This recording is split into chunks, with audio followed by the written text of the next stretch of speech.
Welcome to the Jamal Thomas Morning Show. I hope you guys are doing all right this morning.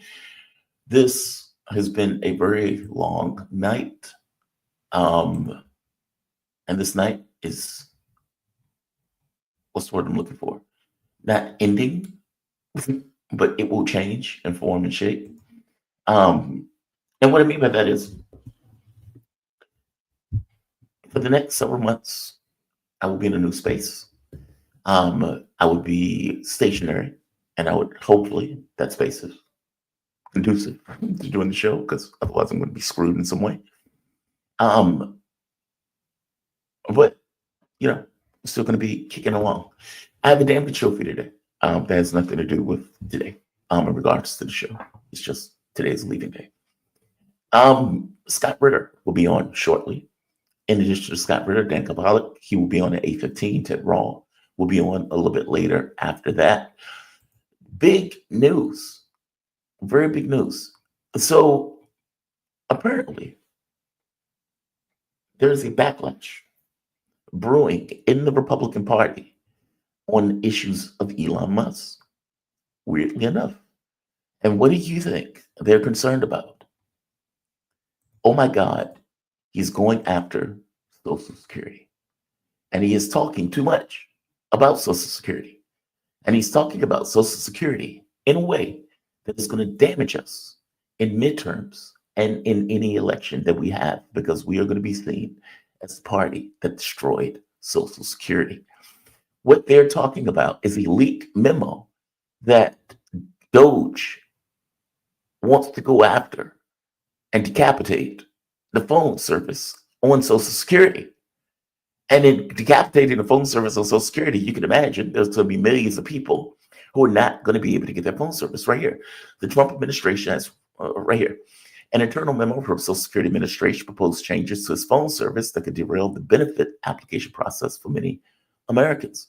The Trump administration has repeatedly said it does not plan to make changes to Social Security other than to address fraud and waste, but these proposals risk crippling a system already plagued by delays, staffing cuts, former agency officials tells Axios. Social Security, if you call them, they will tell you, based on staffing cuts, the time that it takes for you to get benefits goes into months. So if you're 65, you're on your last leg, you need Social Security to survive. And you get the phone call, or when you're on the phone, for an hour. And then they tell you, I'm sorry, it's going to take 4 months for anything to be done in this. Let's say you're a little old lady, you're ill, and you can't get to the center. And they say, well, we need to confirm your identification, and we can't no longer do it online because Elon Musk decided to cut Social Security. So, hashtag, we're sorry. We don't know how you're going to get benefits. We don't know how that stuff is really going to work. But you have our deepest sympathies and apologies. That is problematic. That is problematic. And it is deeply problematic for Republicans. If you are a Republican in a state where people depend on Social Security, which is every state, and Elon Musk is saying there's $1 trillion of fraud. He didn't say trillion, but some ridiculous number. And we're going to go after, we're going to fire people, and we're going to do this, we're going to do that. And then that person calls, and they find out what Elon Musk said he was closing Social Security agencies. Elon Musk said this. Elon Musk said that about Social Security in relation to it being cut.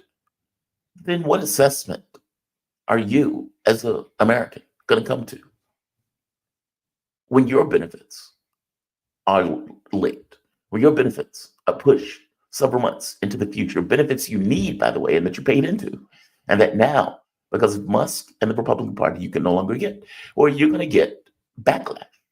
There's a reason that Social Security is considered the third rail of American politics, because you can't touch it. Well, Elon Musk doesn't know that, because Elon Musk has nothing to do with American politics. He's only in it for himself. And so what you have are people like Lisa Murkowski freaking out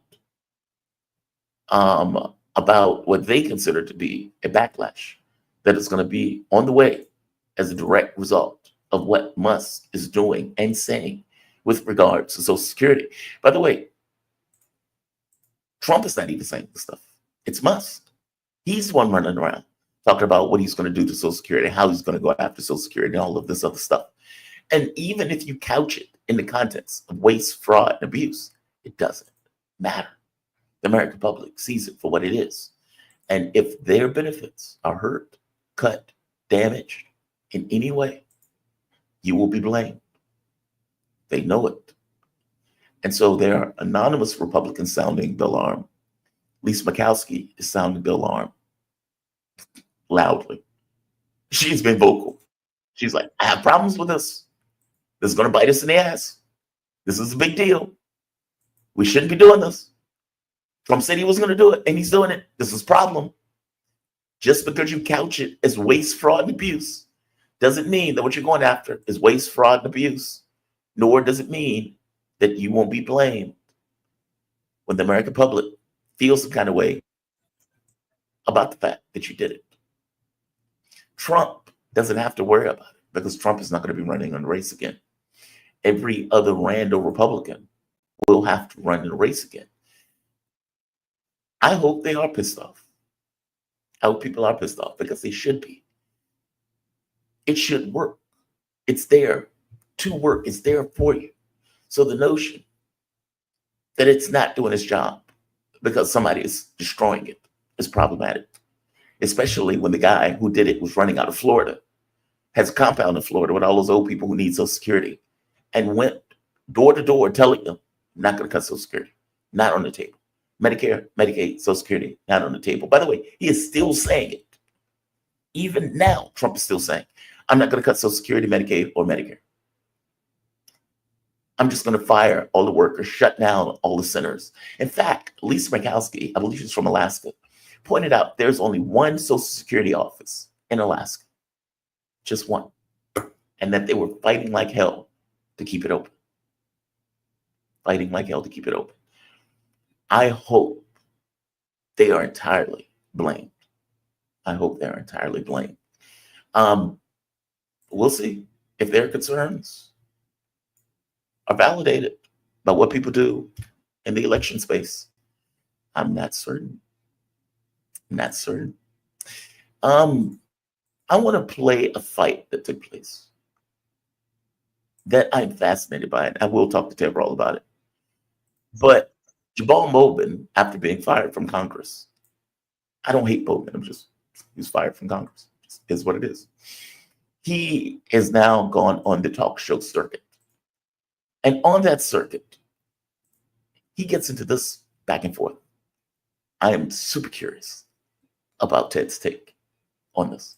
Because we need to hear new, fresh, bold voices. That's what the American people want. And if the party doesn't do that, the party is about to be finished. I hope that AOC, Pramila Jayapal, Greg Cesar, I hope they're the new face of the Democratic Party because Republicans will be winning elections all over the country if that is the face of the Democratic Party. Are you? I mean, y'all listen, a district like mine that Joe Biden won by 10 points, okay, 10 points. Kamala Harris won by half a point. Okay, I won by 6.5 points, 24,000 votes in a district that has 85,000 more Democrats than Republicans. Why? You're right. Because the Democrats. But you ran against a cornball candidate. You had he was your friend. He was not my friend. He was your friend. You long had ago. someone running against you who was not a strong candidate. And we still have, we agree on. We still have consultants and big money controlling the Democratic Party, compromising it. Outperform Kamala Harris in her district. Now. Trump did better than. But here's my point. The New York, look no further than New York, where issues like cashless bail have been a disaster. Issues like sanctuary state status, congestion pricing. In districts like mine, where Democrats on paper should win big, they're losing. And so if the messenger is AOC, who, by the way, was originally from my district, she grew up in Yorktown, not the Bronx.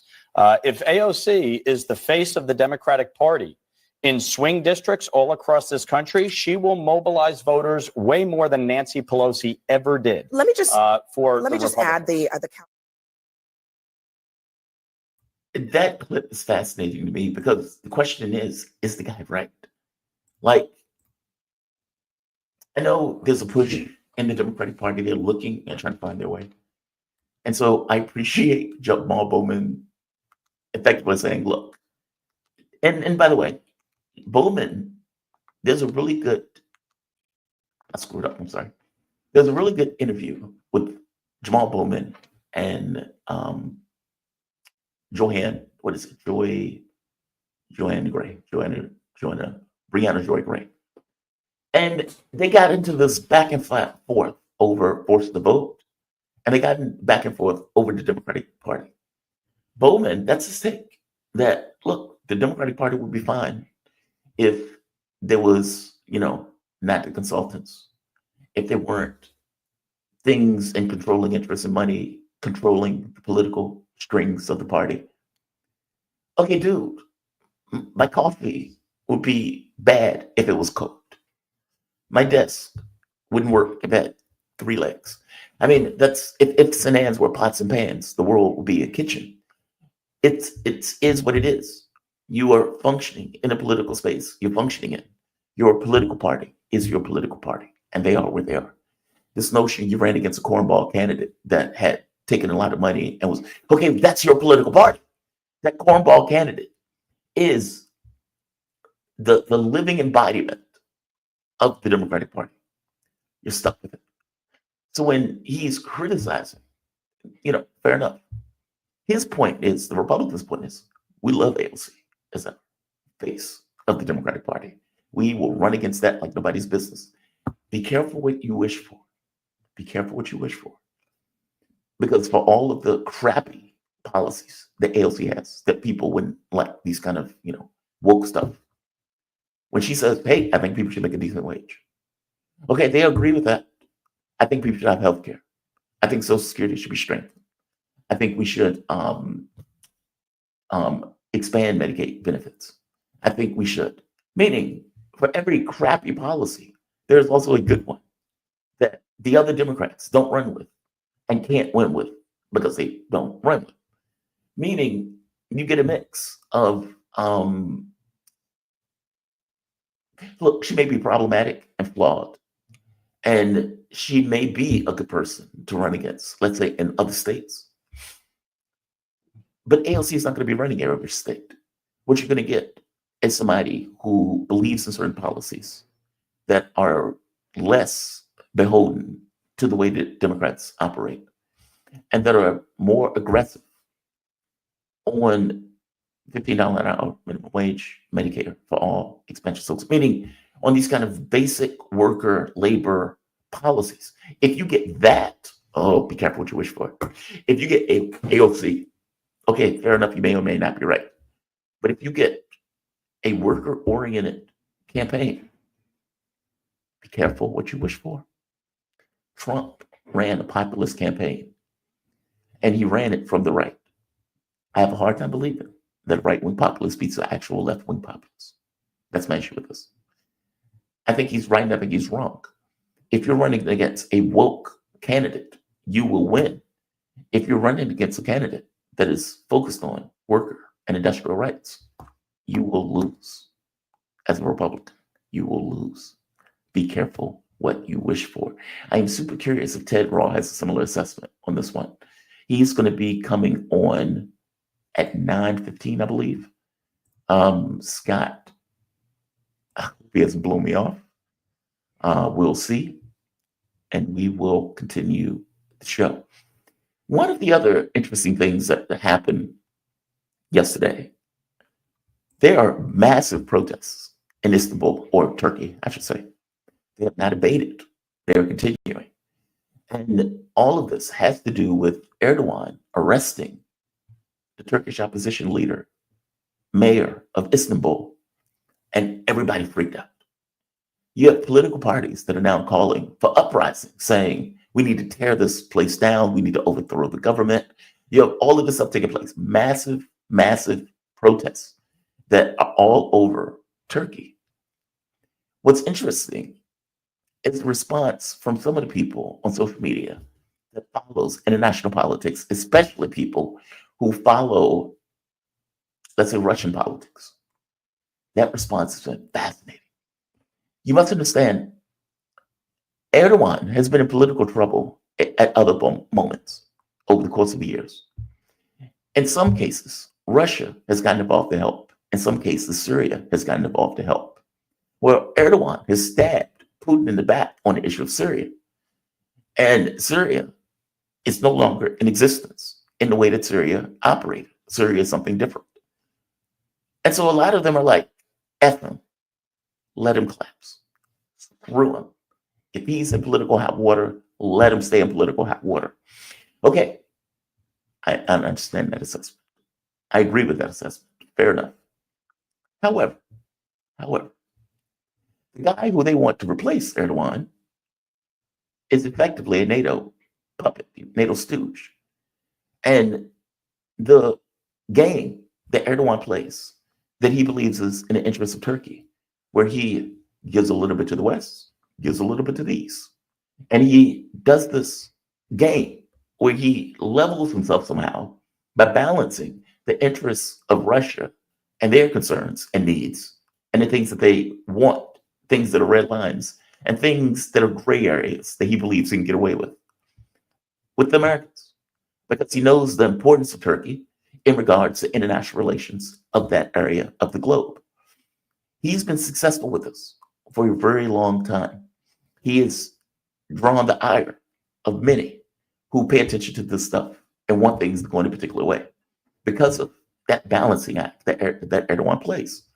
He cannot be trusted.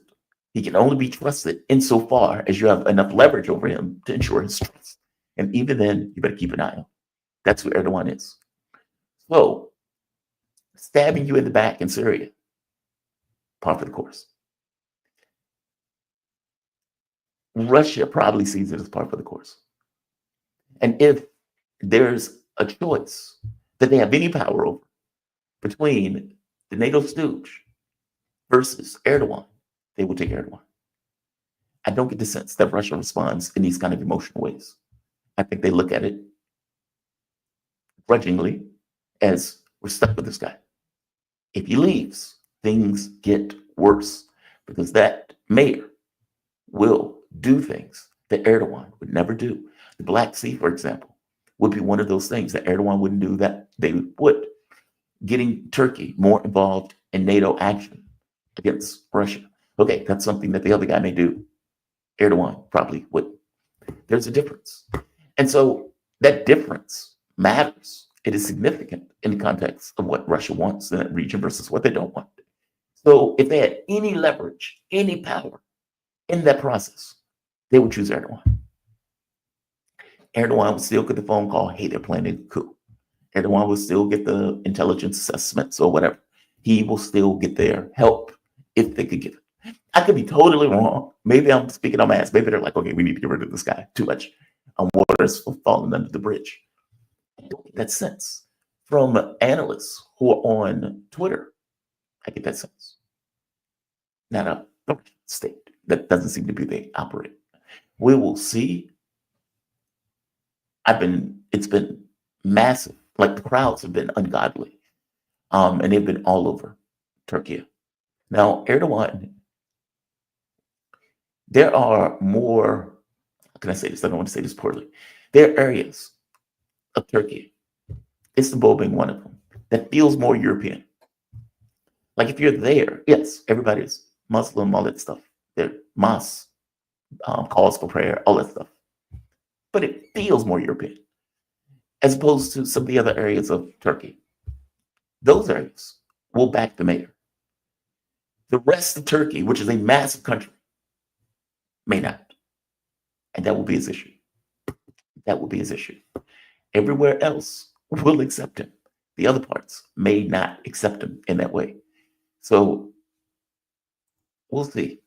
I want to do one more check for Scott to see if he is still joining me or if he has blown me off. I'm getting a strong sense Scott either overslept or was blowing me off.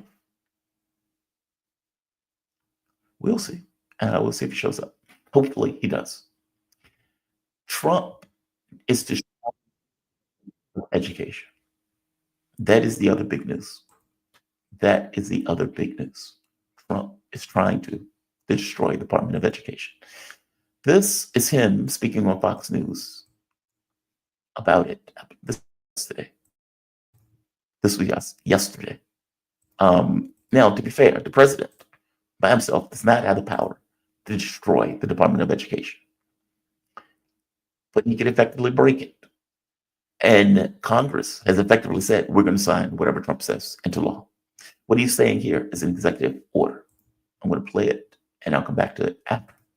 Administration will take all lawful steps to shut down the department. We're going to shut it down and shut it down as quickly as possible. It's doing us no good. We want to return our students to the states where just some of the governors here are so happy about this. They want education to come back to them, to come back to the states, and they're going to do a phenomenal job. You know, if you look, Denmark, Norway, Sweden, I have to tell you, I give them a lot of credit. China's top 10. And so we can't now say that bigness is making it impossible to educate, because China is very big.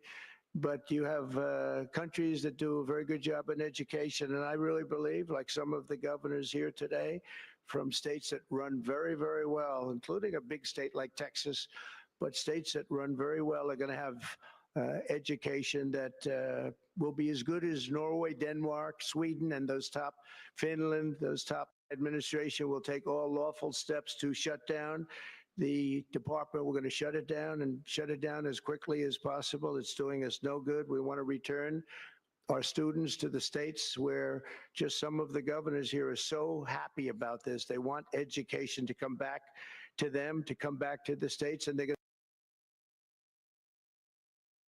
to. This is so rich. Like, this is a bit rich. Over the last, God, man, he's only been in office 2 months. Feels like it's been years.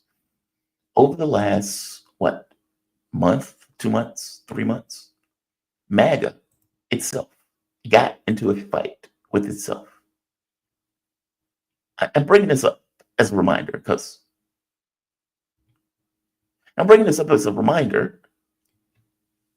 to put into context how ridiculous and ludicrous and absurd the premise that Trump is taking here. I agree with him. Our education system is not necessarily the greatest. That is true. Very true. MAGA, just as a reminder, got into a fight with itself over the issue of education, specifically HB1 visas. These visas were directly related to getting talent from India, Indonesia, wherever, bringing that talent here, using them as indentured servants with less rights for their labor, and displacing Americans in doing so.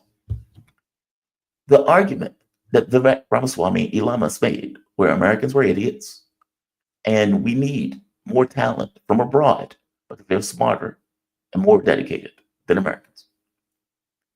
And then you say, and we also want to destroy and eliminate the Department of Education. Now, this doesn't mean that schools stop, but you must understand what the DOE does. It shuffles money around. So people going to school, poor families, poor kids, people with illnesses, all of this stuff is done under the auspices of the Department of Education. Now, if you are destroying the Department of Education, something, by the way, that I don't believe the American public voted for, if you're destroying it while simultaneously making the argument that Americans are idiots and can't do various jobs, okay, that is radically inconsistent. You would think that the goal would be to strengthen and improve education. Hey, we need everybody to go to school that wants to go to school. The people motivated, you get free college. Okay, that will be one way to try to expand the number of, let's say, good apples that are motivated and want to go to college that may not be able to afford to go to college. Destroying the Department of Education sends a very bad signal. And the thought that you're going to get states coming up with their own ideologies and There's a reason why you want a federalized Department of Education. We are a nation of 320 million people, or 30 million, whatever the number is. What is the thing that keeps me in Richmond, Virginia, and the person who's in far-flung Alaska under the same mindset? What is that thing? Meaning, you may have somebody in Alaska who may be on the right, but the body of ideas that we're effectively working with are the same. And the body of ideas are because we're one nation, we have one body of myths, and those myths on some level are taught by a federalized education that makes sure all of us are on the same page. The person in Virginia is not learning about the incursion of the North into the South, meaning looking at it as, well, the North was wrong and they invaded and blah, blah, blah. And the Confederacy had some good points and all of this stuff. They're not teaching that. They may be teaching it now. If you are in, bum F Alabama and you have feelings about the fact of something in the Civil War, I'm saying that there's a reason that you have a federalized education system, and why a federalized education system on some level makes sense. Look at our voting system, where each state has its own and does its own thing in regards to the way they vote. That should also be a federalized system, because you have one country and you would think that you would have one method of voting as opposed to each state going about it their own way, doing their own thing. I'm saying the idea that you want that for education is nonsense.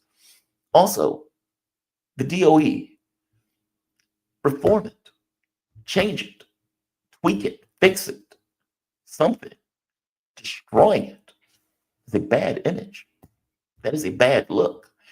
Look, I know Republicans right now are riding high. We have the House, we have the Senate, we have the Supreme Court, we have the presidency, we have all of this stuff. We can do whatever we want. We're in, we have a mandate. Keep thinking that. Keep thinking that. The same way that Democrats won on the issue of civil rights and kept pushing it with DEI policies, DEI thought, and they did it because they didn't necessarily want to deal with the economic populist stuff and that backlash, where now they're asking, did Democrats go too far? And did they lose the culture war with DEI? Okay, well, no, they didn't lose the culture war. Gay people off the streets, they're in the open. They can talk to you without any issues. It's not like the 80s, right? Blacks aren't in chains. I don't think anybody's talking about putting blacks in chains. They won the culture war. Congratulations. But at a certain point, you have to transition from that culture war stuff into something sustainable. And I'm saying that they have decided we're going to go through all of our top priorities. We're going to destroy Social Security. We're going to destroy Medicare. We're going to destroy Medicaid.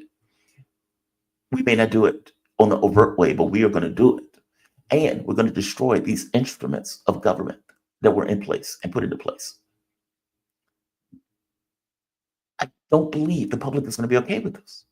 I could be wrong. And maybe, later on people come back and say, hey, Jamal, you got this wrong. The public seems to be okay with the destruction of the Department of Education, the destruction of Social Security, the destruction of Medicare and Medicaid, even if it's de facto and not necessarily in a direct political sense, but destroying it in a way where it doesn't necessarily work. Okay, I get the sense, and I could be wrong, that the public may feel some kind of way. And by the way, it's not that I think the public is going to feel some kind of way because your kid isn't sitting in school. It's not that. I think your kid still goes to school. But you're destroying something that has been in play, that was not on the table during the election. Maybe this is something you guys talked about, but this is not something the American public talked about. I get the sense that they're going to kind of feel some kind of way. And if Trump polling numbers start to go down and down and down, this will be the reason why. This will be the reason why. I just don't think this works. I don't think the American public is on board for this. I mean, look, this is Republican priorities. So, not entirely shocked. But it's a bad idea nonetheless. And those Republicans that are sounding the alarm about Elon Musk, they are right. I still think he is an albatross around Donald Trump's neck. I do not think he's a benefit to Trump. I think people are like, why is this guy here? Why is he roaming around the White House? Why is he putting his nose in the Pentagon? Why is he putting his nose in Social Security? What experience does he have in any of the stuff that would put him in a position to do any of this stuff. I hope you get my point. Like, I don't think I'm on the outs and looking at this. Maybe I'm in a bubble. Who knows? But I don't get the sense that Musk is a benefit. I think he still is an albatross. I had that opinion in the very beginning. That opinion has not changed. That opinion has not changed. This is Carolyn Levitt giving a defense of destroying the Department of Education. This is too many clips. It's a bit long, but I want to let her make her defense for it. Caroline, what do you say to critics of the president's education? Where was their criticism of our nation's failing test scores for the last several decades? The Department of Education was founded in the 1970s, and since then we have spent more than $3 trillion at this federal bureaucracy. What has been the return on that investment for the American taxpayer? Levels that are less than ideal, less than proficient. Our children's test scores are incredibly concerning when it comes to reading rates, literacy rates, math, and science test scores. The numbers prove that, and this president is finally taking much needed action to return education to where it belongs, and that's to educators closest to students in their classrooms in their respective states. We're going to have a great event here later at 4 o'clock. There will be students here, teachers here, parents here, educators, and of course, governors from around the country who are very excited about taking on this responsibility to educate our nation's students. Who's going to run federal student loans? So the Department of Education will be much smaller than it is today. As you know, the president's executive order directed Linda McMahon to greatly minimize the agency. So when it comes to student loans and Pell Grants, those will still be run out of the Department of Education, but we don't need to be spending more than $3 trillion over the course of a few decades on a department that's clearly failing in its initial intention to educate our students. So is the federal government going to be spending much less? smaller than it is? Is it not going to be shut down completely? And then I have a second question. As I said, Pell Grants and student loans will still be run out of the department in Washington, D.C., but the great responsibility of educating our nation's students will return to the states. And the Department of Education plays a critical role in enforcing civil rights laws that prohibit discrimination. Who's going to do that now? Any critical functions of the department, such as that, will remain. But again, we're greatly reducing the scale and the size of this department. What about federal Title I funding and special? That's the argument. Hey, states can do this. What's the issue? Now, the states already control a lot of what's taking place in the schools. And to give a little bit more context in what's happening and what Trump can and can't do, right here, it said the White House said the department would not close completely and retained its responsibilities for funding local income and distributing money to students with disabilities. The department workforce has already been slashed in half. And there's been deep cuts into the Office of Civil Rights, Institute for Education Sciences, which gathers data on U.S. academic progress. Okay, that's interesting. So you've made this massive change to the Department of Education. And part of the things that you cut was the ability for the federal government to see success or failure of students. So the faculty that would determine, and I don't mean the student faculty or school faculty, I just mean the faculty, the group, the affiliation, the political entity in our government that would discern whether or not students are doing well or not is being destroyed. Just amazing. Just amazing. Here's more. Much of the agency work revolves around managing money, both its extensive student loan portfolio and a range of aid programs for colleges and school districts, like school meals, support of homeless students. The agency is also key in overseeing civil rights enforcement. Yeah, we'll see what this does. I mean, all of these are experiments that Trump is effectively running. We'll see what this does. We'll see how this shapes the character of the nation and the education system in America, and whether this is to the benefit or to the detriment of the country. Nothing she said there, by the way, is a defense for doing this. Oh, students are failing, so we just destroyed the Department of Education. Okay, maybe do something about the students, to not fail. And it seems like they've just decided, okay, we'll destroy it, send it to the states, let them figure it out. Being closer is irrelevant. What do you like? What do you think education is? It's mostly basics and historical in context, unless you're talking about math or you're talking about science. And even most of that, it's historical meaning. It's not like you're going to school and you're learning local history. You're learning history. Now, if your objective is to separate Americans into each state, where each state is learning something different, I would say you're effing up the Department of Education that no longer exists. That is amazing. That is amazing. They are building bad blood. I think they're building bad blood. And I think whatever leeway the president typically gets, maybe 100 days, it's going to bleed off. I think Trump's polling is going to start to bleed off. One other thing that took place since before, I'm still hoping that Scott shows up. I get the sense he's not. But an interesting thing took place. A very interesting thing took place. Nancy Pelosi put a knife in Chuck Schumer.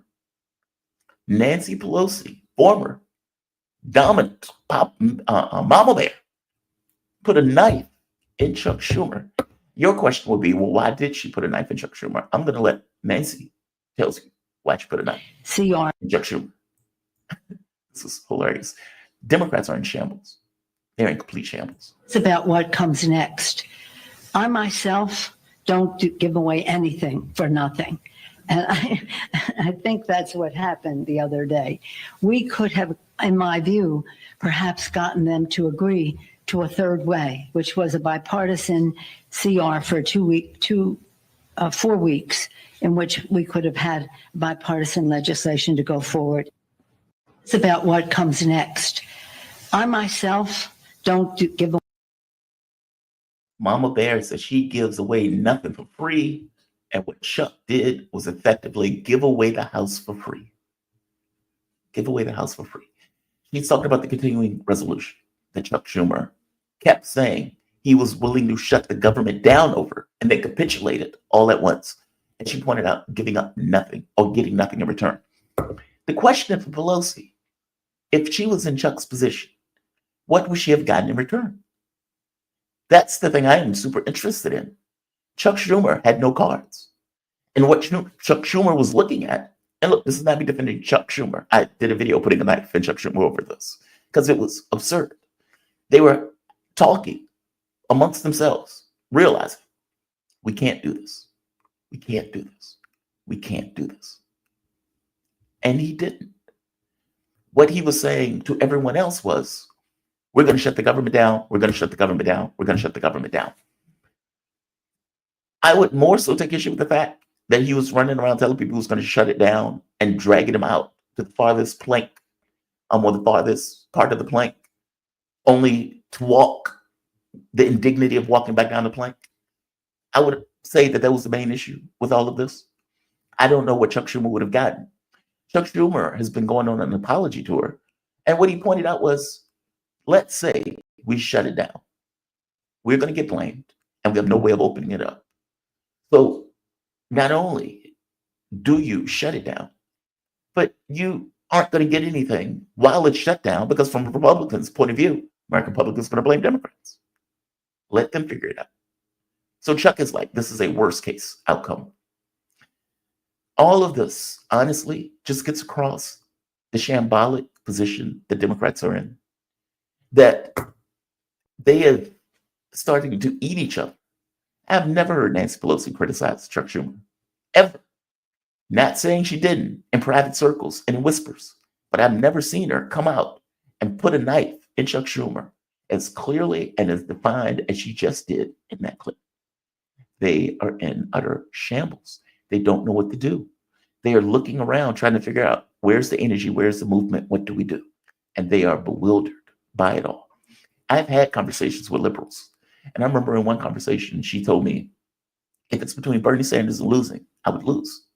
Okay, that's the Chris Matthews argument. If it's between Bernie Sanders and Trump, well, maybe Trump should take the party, but should just take it. Okay, fair enough. You got what you want. Now, the catch is, how do you get back? How do you get back into power? Now, Bowman is pointing out all of these consultants are crutches and problems that create adverse consequences or actions in the political spectrum that is not in the best interest of Democrats. And that you need to get those people out for you to have an actual functioning political system. I think Bowman is wrong. I think the issue is that the Democratic Party is a contradiction in terms.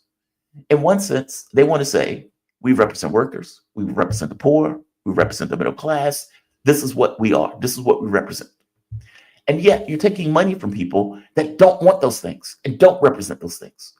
So how do you, as a political party, function in a political space where you're supposed to be working towards these aims? Because those are the things that you said that you are. But your actual benefactors and funders don't care about those things. How can you be that thing if the people who are paying you don't care about those things? Like, how can I work at Arby's if I want to sell Big Macs and they're selling roast beef or they're selling fish or something else? It doesn't make sense. It's a contradiction in terms. You can't be what you say you are because the people who are paying you are not paying for you to be that. I think that's the issue. Now, that goes into a deeper issue of a political system that runs on cash, where 90% of the races are won by the side with the most cash. And you have a Democratic Party that accepts that cash and claims to be these lefty things that they can never actually fully embody. I'm saying, and none of them are going to agree with me on this, because what they want is to be what they are and to succeed as they are. And I'm saying you've gotten to a point in the political space where that doesn't work. You can't be this liberal, even though I know they think that they're fantastic, and function in this political space. Maybe it's that. Maybe I can't be what I want to be and succeed. Meaning, I guarantee you, on YouTube, I didn't know this, but something like, and correct me if I'm wrong on this factoid, it's like 90% or 95% of the people on YouTube have under 1,000 views or 1,000 subs. I was blown away by that. 1,000, like under, basically 1% has over 1,000 subs. I would guarantee you that there are many people who are hopeful for a YouTube career and doing social media or whatever that is. Maybe it's on Rumble, maybe it's on something else. And they want to do it the way they are. Whatever they're doing. Maybe they talk about fish. They love fish. And they want to do a channel on fish. And they want to talk about fish all day. And nobody watches. And they say, why can I succeed talking about fish? I love fish. Fish are fantastic. There's so much information about them that nobody knows. The rub is nobody cares. That channel may not succeed. It may not work under the model that the person wants to make it under. Well, maybe if they talk about killing, maybe that works. Talking about murders, maybe that works. I'm saying that just because you want to be something doesn't mean you succeed at it. And just like liberals who are like, we're fantastic, and they want to succeed in the political space in the way that they are, okay, maybe you are not appetizing to the American public in the way that you are. And maybe there's something else that you may not like, you may be dodgy about, you may have feelings about. But that's where all the energy is. The party is broken. They're bewildered. They're in shambles. And the thing that brings them to the light is the thing that they don't want to touch. And so they don't. And they remain in this fog of their own, amazingness. They're getting it wrong. It is structural in the reason that they're getting it wrong. And they keep getting it wrong. In their minds, we don't have to change. This is when they say, something uses all of its productive energies before it goes belly up, because they have to see every corner to see if they can remain where they are. We're doing everything in our power to remain where we are. We don't want to change. Change has to come, or they die. And I mean politically. Either they change, or they die. There's no other way around it. Trump can go too far. That's true. And in going too far can create a backlash. And in the context of the backlash, Democrats lump in, hey, we don't like it either. Vote us in. We'll fix it. That could happen. But the issue, I think, is more pertinent, and I think it's more persistent. You're getting this back and forth for that very specific reason that I think the issue is more insistent. America is fed up with its political space, and it will go back and forth. It will choose bad actors. It will choose anybody that would shake up the system in a way that they believe, okay, maybe we'll get something out of this. We didn't get anything out of this. Maybe we'll get something out of this. Maybe I have more money in my paycheck. Maybe the economy is going to do better. Maybe. And they get Trump in the same old thing. And so they slosh back to Democrats. Democrats are missing the fact, and maybe they're not missing it at all, that they have a persistent, plaguing issue that they have not been able to resolve, not been able to come to any terms with. And right now, they look like they're in complete chaos. When you get the former leader in the House attacking the current leader in the Senate in regards to Democrats, something's wrong. Something's wrong. And I see no movements. I see no cohesion to fix it. The only movement that I see is from someone who's not a Democrat. Sanders has been getting campaign-style crowds to his events. Look at this. It looks like he's running the campaign. That's astonishing. That's astonishing. I'm fascinated by this. How does Sanders get rallies like this? This was a 15,000 crowd. 15,000 people went out to see Bernie Sanders, who's not running to be in a dog contest, let alone for president. And he is getting 15,000 people coming out to see him on an off election year. Not just an off election year. We just had an election for president, and he's getting election crowds. That is amazing. That is amazing. Now, they don't see that. They don't care about that. It doesn't do anything for them because they hate him. And yet, this is where your energy is. This is where all the power is. Here. Meaning, if you're looking for the fastest thing moving, it's this. But that is the thing they can't say. That is the thing they can't touch. That is the thing they can't bring up. That is where your energy is. And look, this is not me Ryan Sanders on this. I've done plenty of videos pointing out the problems with Sanders and saying the left needs to go beyond Sanders. But if you're a Democrat, and as a Democrat, your objective is to win, which should be your objective, how do you see that and not have a thought in your mind, hey, how's he getting that many people? Why are that many people going to hear an 80-year-old man speak about whatever he's speaking about in a political context, no less? How is he doing this? Why doesn't that cross their minds? And in crossing their minds, saying, okay, maybe we need to be something else. But again, from my view of it, they have a very specific context that they want to remain in. Sanders, let's be honest, calls himself a socialist. He's really a New Deal Democrat. He's a New Deal Democrat. I wish he would just say he's a New Deal Democrat as opposed to calling himself a socialist, because that's what he more is affiliated with. The third way Democrats got rid of the New Deal Democrats, meaning the brand of Democrat that you see in office today are third way Democrats under the Bill Clinton model of Democrats. They chased people like Sanders out of the party. Sanders calls himself an independent, not a Democrat. They chased those people out. And so the idea that somebody like him would get closer power again, off the table, completely off the table for them. So they would prefer to lose because they want to win in their context or not win at all. And it matters more to them to keep somebody like him. Chris Matthews was right. It's better for Sanders to lose now as opposed to take the party for a generation. Okay, Chris, why would he take the party for a generation? Huh? Meaning, what is it in these people that they hold so dear about a brain trust that winning matters less? That is a fascinating question to me. Because if you are Bill Clinton, okay, you're on your way out. You're going to be dying in about 5-10 years. Why does it matter to you to keep out somebody like Sanders as opposed to rando candidate that's going to lose? That's fascinating. I never understood that. But whatever. It is what it is. Bill Clinton, when Tom Perez took it, Bill Clinton told Tom Perez, don't let Sanders take the party. Don't let him do it.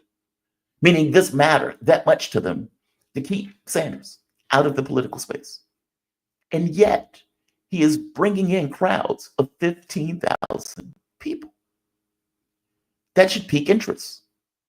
Women, blacks, whites, gays, Chinese, Asians, rando person. I'm saying he has built a broad coalition of people into the political space. The problem with this is he's going to turn around, take those 15,000 people and say, vote for Pete Buttigieg. That's the issue. That is the issue. Yes, the warmongering stuff is problematic. But beyond all that, the notion that you would take 15,000 people, all these people, revved up, hopped up, ready for burning, feeling the burn once again, and tell them, all right, now that I've piqued your interest on all of these lefty policies that you're never going to get from a Democrat, I now need you to vote for this Democrat. That is deeply problematic. That is deeply, deeply problematic. And that is indeed what you will get with Sanders. That is indeed what you will get with Sanders. That is so disappointing. And I know a lot of people have said, well, Sanders should run again. Look at the energy that Sanders is getting. Sanders will be 84, 85 years old. He has ran twice. If Sanders at this point was running, let's say if Sanders was 74, 70, and he decided, okay, I'm going to run for president this year, fair enough. But 84, I don't want to see him die in office. And not just not want to see him die in office, he's ran twice. And he has shown himself to be a certain way in the way to which he runs, especially when he loses, as opposed to being far more aggressive in the way that I think he should be, considering the number of people that he had backing him. What people will say is, well, hey, the next person is AOC. Okay, well, this is AOC. This is her giving her thing. It's not the same. It's not the same. It feels like a parody of Sanders. I believe that homes are not slot machines for investors. So let me share with you exactly what I mean. Because when they like to call us radical, and what they like to call me as radical, I believe is common sense. I believe that when a person gets sick, they shouldn't go bankrupt in the wealthiest country in the history of the world. Common sense. I believe that a minimum wage should cover the minimum cost to live. Common sense. And by the way, we should see that not paying a living wage is also a form of corporate welfare and looting. Because big companies like Walmart and Amazon often rely on the food stamp program and public coffers to cover the wages that they won't pay. I believe that homes are not slot machines for investors and Wall Street to extort working families out of every last dollar that they have. A home is sacred. And when your landlord jacks up your rent by half overnight, or housing prices skyrocket because Wall Street treats our housing market like a casino, your government should fight for your ability to keep an affordable roof over your head. And finally, I believe our elected officials should take on abuses of corporate greed everywhere they find it. We must get big money out of politics and make clear that our country is not for sale. And that is why I don't and never will take money from lobbyists and corporations.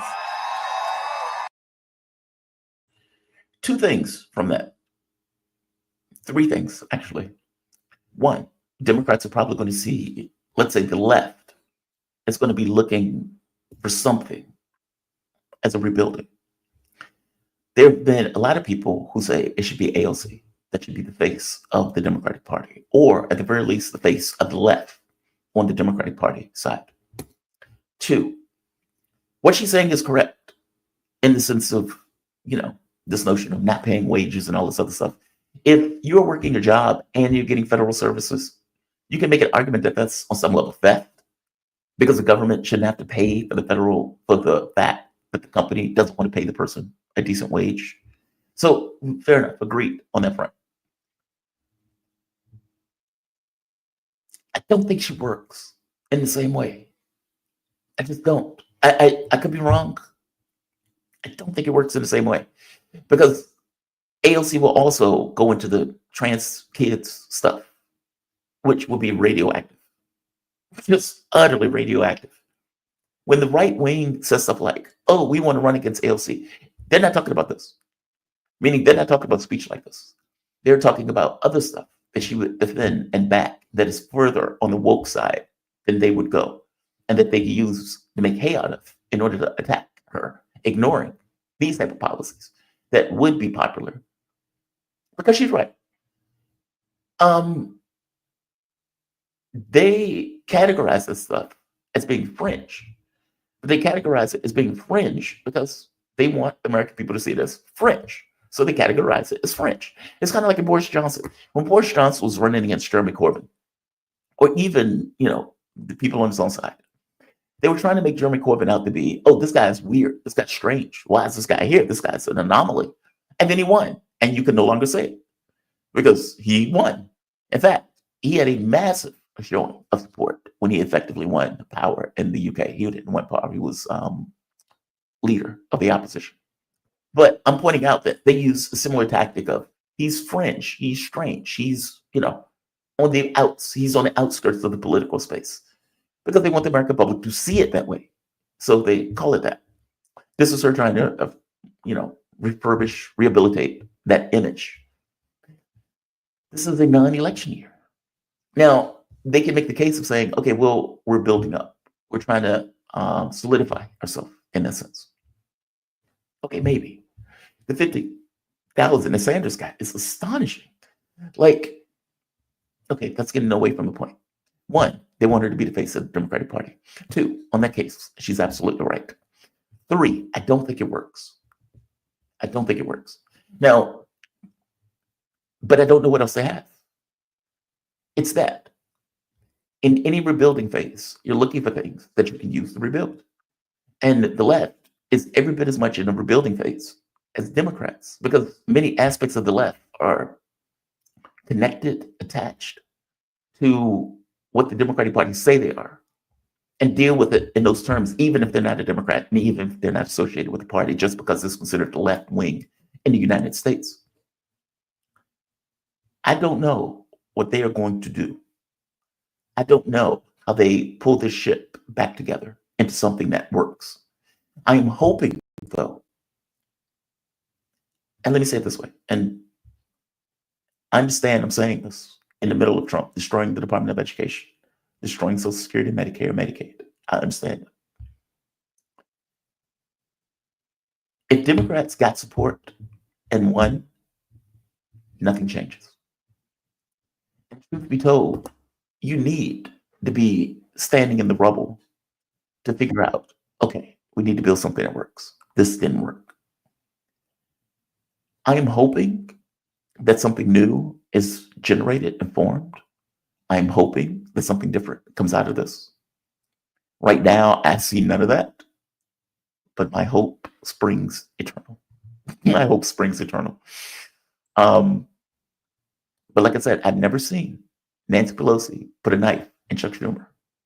And that act, her saying that, her being willing to do that, shows the level of shambles that the party finds itself in at the moment. And at this point, seemingly has no way out. Just wild. I want to bring in my guests. I am joined with Dan Kovalik. Dan Kovalik is an award-winning journalist and political commentator. He's At the very least, he was. This may be old. Are you still editor for Middle East Discourse? No, never have been actually. What the hell?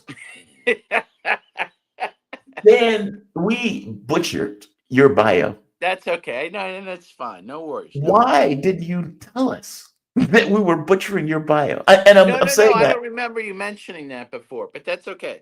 No, but I am the author of The Case for Palestine, Why It Matters, Why You Should Care. So there you go. Thank you. The Case for Palestine. On bookshelves now. I can't believe we butchered your bio like this. God, man, our producers sucked. I'm sorry. I'm just like, Jesus Christ. Thank you for joining me, man. I really do I'm appreciate happy it. to be here. Always happy to be here. Dan, what is going on the ground? It seems like they've resumed just murderous attacks.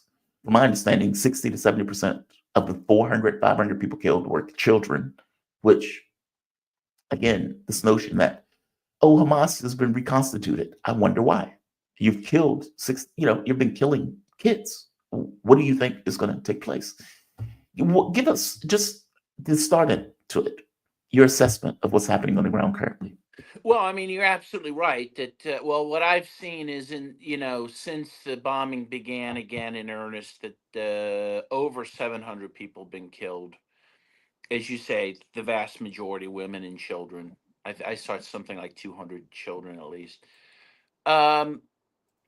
And this follows, of course, over 2 weeks of laying siege to Gaza, right? In violation of the ceasefire, Israel has been preventing any aid from getting in, any food, any water, any medicine. And then they followed up with these bombings. So first of all, we have to start with the fact that this is a mass slaughter of innocents. It has nothing to do with Hamas. Sadly, I think it has everything to do, and I think, frankly, it has very little to do with Israel's, interest even. It has everything to do with Netanyahu trying to save his political life. In fact, he was scheduled this week to go to court to answer charges on corruption, and he didn't have to go because he had restarted the war. Oh, quelle surprise, right? And a lot of Israelis are getting hip to this, that their economy, that their young people's lives in the IDF are being sacrificed on the altar of Netanyahu's political self-dealing. Yeah, he's trying to save his ass. He's trying to save his ass. Yeah, I mean, not only politically, he's just trying to stay out of jail, and he's willing to sacrifice his country, right, to do that. So, unfortunately, though, he has the full backing of Trump to do this. Apparently, he did check in with Trump before he started the bombing again. He got the green light from Trump. So this is a terrible thing. Obviously, we have to hope it doesn't last very long because, again, I don't know how long the people of Gaza can hold out. I mean, this has been a long period, again, of being without the basic necessities of life. What would stop it, though? It's that What's part. that? I don't know what would stop it.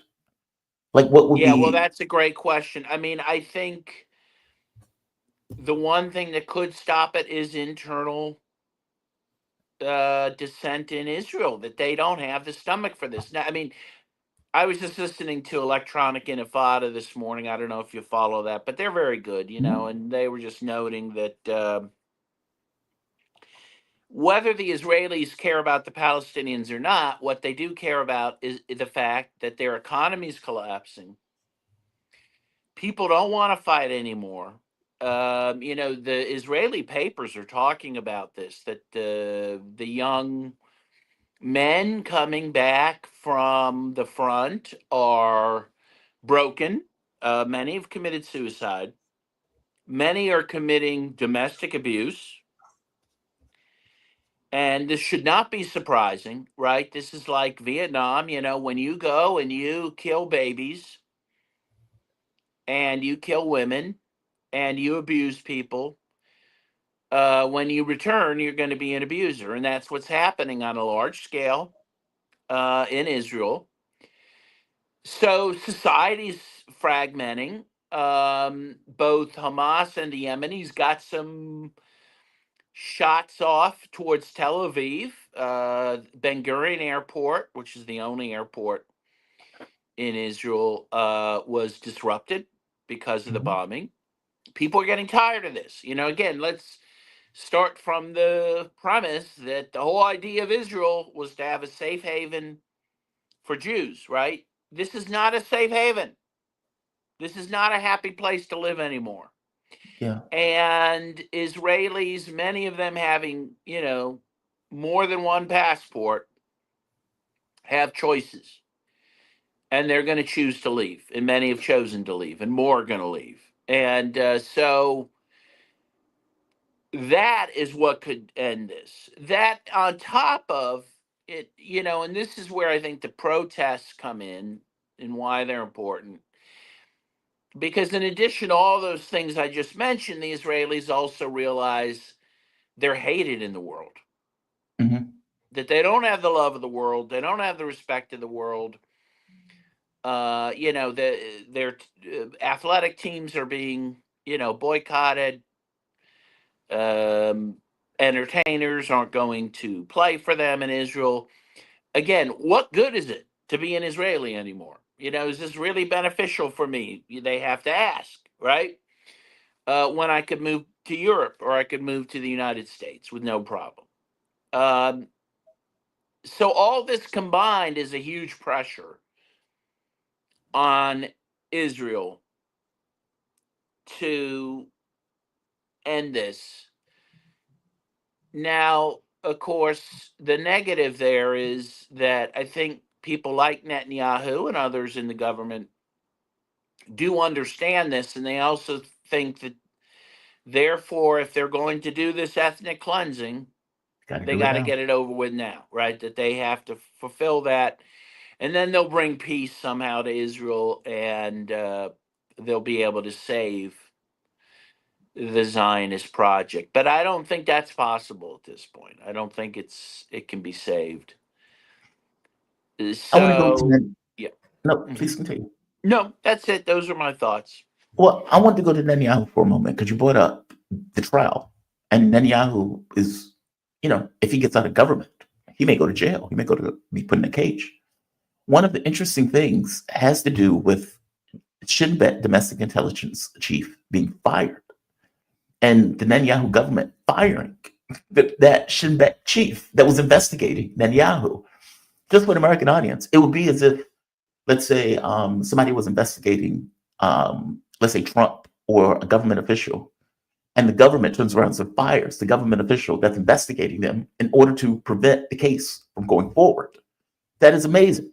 That was part of the reason that the people were protesting. And to your point, Israel had 8 million people? And in some of those protests, you had 1/8 of those people on the streets, angry at either them trying to undercut the judiciary, or in this case, destroy an investigation into Netanyahu himself over issues of corruption and anything else that Netanyahu has done. What's going on with that? I mean, there have been protests for the last 2 days. I'd imagine those protests are going to continue. Some people brought up the issue of civil war, saying Israel has all sorts of contradictions, one of which settlers, in relation to the government itself. Like if the government pulls back, those settlers are not going to accept it. But the other one has to do with just internal dissent over issues like this, where they're supposed to be living in this quote unquote democracy, as they call it, while simultaneously the leader of that democracy, ostensibly the head, Netanyahu, is corrupt as can be and doing any and everything to his power to avoid having to answer for that corruption, even firing the person who's investigating him. That's amazing. Right? Yeah. Well, it shows how tenuous his hold on power is. It shows how divided the country is. And by the way, there's a few other, concerns that people have. The protesters, one big one is that they know that if this war goes on much longer in Gaza, the hostages will not live.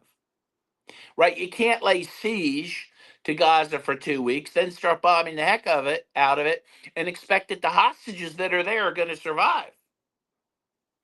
And so that's another big concern. And people realize that Netanyahu doesn't give a darn about the hostages. They know that that in terms of October 7th, that he knew in advance that was going to happen. He didn't defend the country. In fact, he ordered the Hannibal Directive, which meant that the Israeli Defense Forces shot at their own people. So that's part of the scandal too. I mean, October 7th itself is a huge scandal in Israel, much more than it is here. I mean, interestingly, the papers in Israel are much more honest about what's happening and what happened on October 7th than our own papers.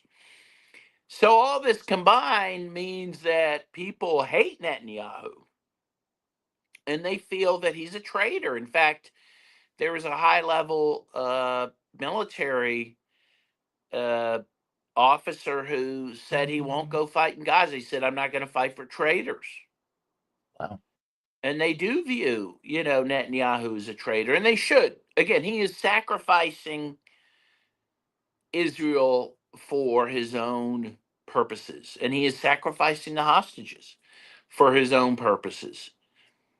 And again, in Israel, they get it.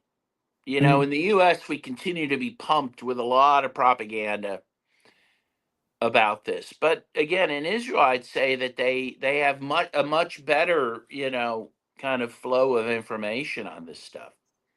But they seem to be on board for this.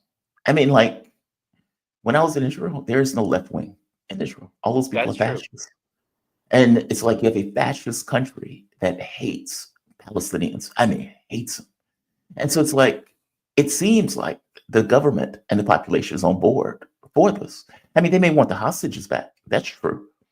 But for all intents and purposes, whether it's going into Syria, whether it's killing, people in the West Bank, whether it's killing people in Lebanon, whether they don't seem to care. They seem to be fully aligned and on board with what the government is doing. I mean, in fact, Netanyahu's popularity, I remember at one point, was in the toilet after October 7th. Not anymore. Correct me if I'm wrong. Well, again, I think what you're going to see is, kind of a bell curve on this. That, yeah, it's always true when a leader starts a war that they will have a boost in popularity. But I believe at this point, his popularity is going down because, again, not because the people of Israel, by and large, care about Arabs or Palestinians, but they are wondering when Israel gets to go back to some modicum of normalcy. Yeah. When they get to go back to business, when they get to fly out of Ben Gurion Airport freely without fear of being bombed. When the airlines will come back, right? Because many airlines are still not flying there. When they get to be invited back to the community of nations, right? Because now they're a pariah. I mean, again, out of total self-interest, they're wondering, what is being offered to us except endless wars. And by the way, Trump won in the United States in part because people here feel the exact same way about our wars. And he seemed to promise that he wanted to end those wars. Now, he seems to have now totally reneged on those promises.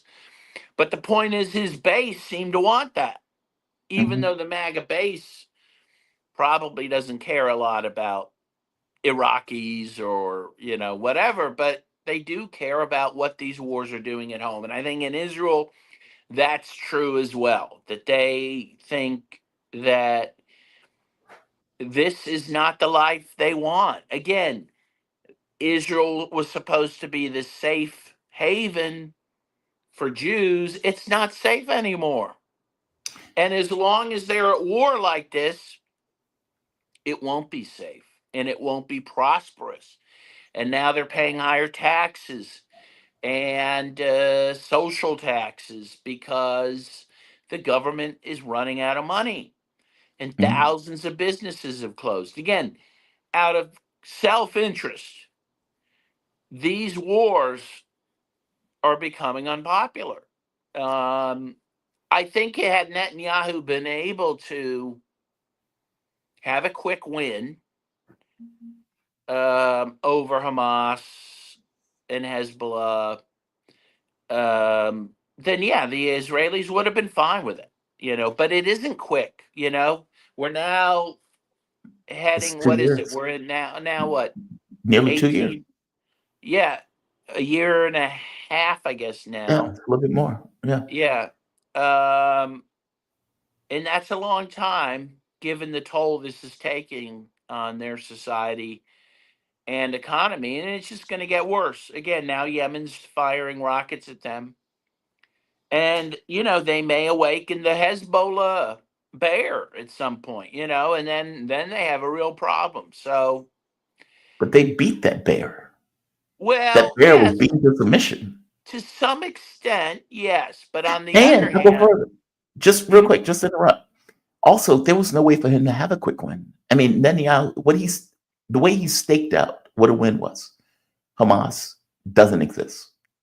That's the way he staked out his war right. plan. We are going to do this, and we're going to destroy Hamas. That's what he said. So the fact that Hamas still exists, and not just still exists, was going to be part of the government potentially in any kind of peace settlement or ceasefire deal, meant that any ceasefire deal meant he lost. Like meaning, like under his terms, you could not have a ceasefire if Hamas was going to be in government. Now the catch, and I guess the thing that shows this to be a bit ludicrous, is that yet Hamas said we will step back from government if we can go into the second phase of the ceasefire agreement. Meaning, for all of the talk about what Hamas is, they have been more willing to make a deal, more open to make changes, and Israel is like, yeah, we don't care. We don't care. As you point out, it's not about Hamas. But I'm sorry, please. I'm No, sorry. and I agree with you. No, I agree with you. It isn't about Hamas. It's never been about Hamas. I guess my thing was there was no way to have a quick win. Well, that's true, but it's true though. The problem with the Israelis is they have all these myths, and one myth is that they have this undefeatable army, and I do think people did think it could be done quicker than it has been. So what the reality is and what people think the reality is are many times two very different things. And going back to Hezbollah, I mean, first of all, Israel gained, while they certainly had some tactical victories over Hezbollah, Hezbollah still exists. Hezbollah exacted a huge toll on Israel. They drove all those settlers out of the northern border of Israel, and those people haven't returned. So that's a big deal for Israel. Netanyahu really hoped those people would return. They have not. Now, during the ceasefire with Lebanon, Israel has gained ground in South Lebanon because Hezbollah has not fought them, because they have honored the ceasefire while Israel has not. But I don't think that means Hezbollah is finished or that they couldn't take them on if they had to. I think they've been regrouping, rearming, recruiting. I mean, you saw how many people showed up for Nasrallah's funeral. I mean, they have a lot of support, in Lebanon, around the world. So again, that's another X factor that Israel has to take into account. Right now, they are fighting in Gaza, or the way they're fighting through aerial bombardment, they're basically being able to do what they want at will, but that's not going to continue. So, so all those things combined, I hope will put pressure on Israel to pull back. But again, at the same time, the logic of Israel, which is a settler colonial country, will demand that it continue to try to push the Palestinians out. I mean, that will continue to be a goal. I just don't know how you accomplish that goal. It's 1.2 million people. Well, no. Well, it's in Gaza alone. it started at 2.3 million. Okay. It's probably still at well over 1.5 million. And then you have the West Bank as well, which I'm not, off the top of my head, I'm not sure what the population is, but it's larger than that even. So Right. you're talking millions of people, which, yeah, to get rid of them all would mean mass killings and whatnot. But I think, and yeah, they can't do it all at once, and the question is whether they can continue trying at this moment, given what's happening within Israeli society. I guess my thing is they can't do it at all. What I mean by that is the population of Gaza has increased, not decreased. So if the objective was to, okay, we're going to kill all of these people or expel all of these people, okay, well, they failed at that task, and they failed at that task for years. And so you've just had this kind of frozen struggle where effectively you can only kill so many people at any particular time, but you can never kill enough to take all the territory, which is why I don't see how this works. Like, for one, I don't want to go back to October 7th, meaning I don't want a situation similar to October 7th in the way, or the things that created October 7th, to be specific. By the same token, I don't see them doing anything. Israel doesn't seem to be on board for a deal. Hamas has been pleading for a deal. I mean, even to the point, hey, we will literally take a backseat in the political space, providing you allow the second phase of the deal to go through. And they're like, nope, we're not interested. Trump backs Israel in this. Well, they do whatever they want. Miriam Adelson gave you $100 million. So, that money has to mean something. And they just allow them to do what they do. And this fool's errand of we're going to kill or expel this 5 million people seems absurd. They don't have the capability to do it. Well, so I mean, God, yeah, I mean, God, I pray to God they don't, of course. Yeah. At the same time, in Gaza, I think the population there is in grave risk of having a mass casualty event from disease, starvation. You already see babies freezing to death, dying of starvation. I mean, they really have driven that population to the verge of extinction. I mean, and that is an awful thing, and that the international community has allowed that to happen is terrible. But the point is, I'm not sure in the case of Gaza that they couldn't pull that off, given what they've already brought them to. You have 90% of the people are living in tents, right? Mhm. Again, without food, without water. I mean, there's no water. There is no potable water. And Israel's destroyed all of their desalinization, machines. Plants, yeah. They have poisoned their aquifers. I mean, you can't live without water, and I do worry about a mass casualty event in Gaza and Israel's ability to pull that off. And that's why someone has to do something to stop this. They can't just keep watching this happen. Well, that part has been the most shocking to me. Like, if you ask me, hey, could there be a genocide today? I'd be like, no way. It's like we've had the Nazi genocide that's too ingrained in people's minds. And yet, every day you see it. Babies dying, women getting killed, drones killing babies or children, 6-year-old little girls. And you look at that and you see it day after day after day, where not just could a genocide happen, we are watching it. And there is no real response to it. The world just is like, oh, that's so bad. And they go about their way. It is super weird to me that social media has created this dynamic where you can effectively see this stuff and yet have no capacity to do anything about the thing that you're watching. And the governments that you would think ideally would care don't. They give lip service, but they don't do anything. And it seems like the only thing that would do anything is military power. All of them are scared to use it. That's assuming they even have it to use in that way. Why do you think this is the case? Is it just the leadership class don't really care about the Palestinians? They just care about business. And so they have to give lip service to pacify their populations. But all things being equal, it's not what they care about. Like, what do you think is the reason that inhibits their actions? Or is it fear? These quizzlings of the US? I think it's self-interest and fear, fear of losing funding from the United States, from the West, fear of war. But, you know, the thing is, it wouldn't take military intervention to stop it. If Turkey just stopped supplying oil to Israel that's coming from Azerbaijan, that would stop Israel. They need that oil. I mean, if there was an oil embargo on Israel, they could not prosecute this war. The Arab world and the Turkish, they could stop it simply by doing that, as they did in 1973 with the world oil embargo. They could do it. That's it wouldn't take anything except to withhold the oil. And they yet won't Turkey doesn't even do do it. that. They won't even do that.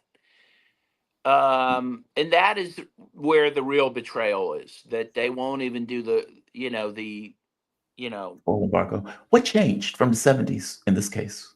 Because as you pointed out, they did it in the 70s. In fact, they did it against us. I remember seeing it on video film, like these cars lined up because they couldn't get gas because of the oil embargo that these countries did. Why not now? Is it just the relationships have changed? What the leaderships in these countries wants have changed? What's the difference between an oil embargo? You had some real leaders in the Arab world, like Nasser, a secular leader in Egypt, who was willing to take risks to help the Palestinians and to fight for African and Arab, nationalism. Of course, leaders like that have been systematically undermined and destroyed by the West, right? If the truth is, if you had a Gaddafi in power in Libya and you had a Saddam Hussein in Iraq right now, and you had an Assad in Syria, whether you like those guys or not, it would have changed the calculus about how that part of the world was responding. But all those people have been eliminated. The other thing, guess what was eliminated, my friend, was the Union of Soviet Socialist Republics. Yes. Azerbaijan was a Soviet republic. They would not Yeah. be providing oil right now for Israel. And so world change. The West has gotten rid of those people and those governments and those societies that were that supported the anti-colonial movements and that were a backstop against Western imperialism. All that's been systematically destroyed, and now you see the results of it. Wow. Effectively, Israel can do whatever it wants because they rooted out any government that would have done anything to stand in their way of doing whatever they're doing. That's exactly right. That's exactly right. That is wild. Do you think that was happenstance? No, that was all intended. Yeah. And how do we know this was intended? Because let's go back to General Wesley Clark. Remember his prognostication that was based on conversations that he was privy to in 2001 that the U.S. was going to overthrow 7 countries, including Libya, Iraq, Syria, the ones I just mentioned to you, right? Lebanon, Iran, which they're still trying to do.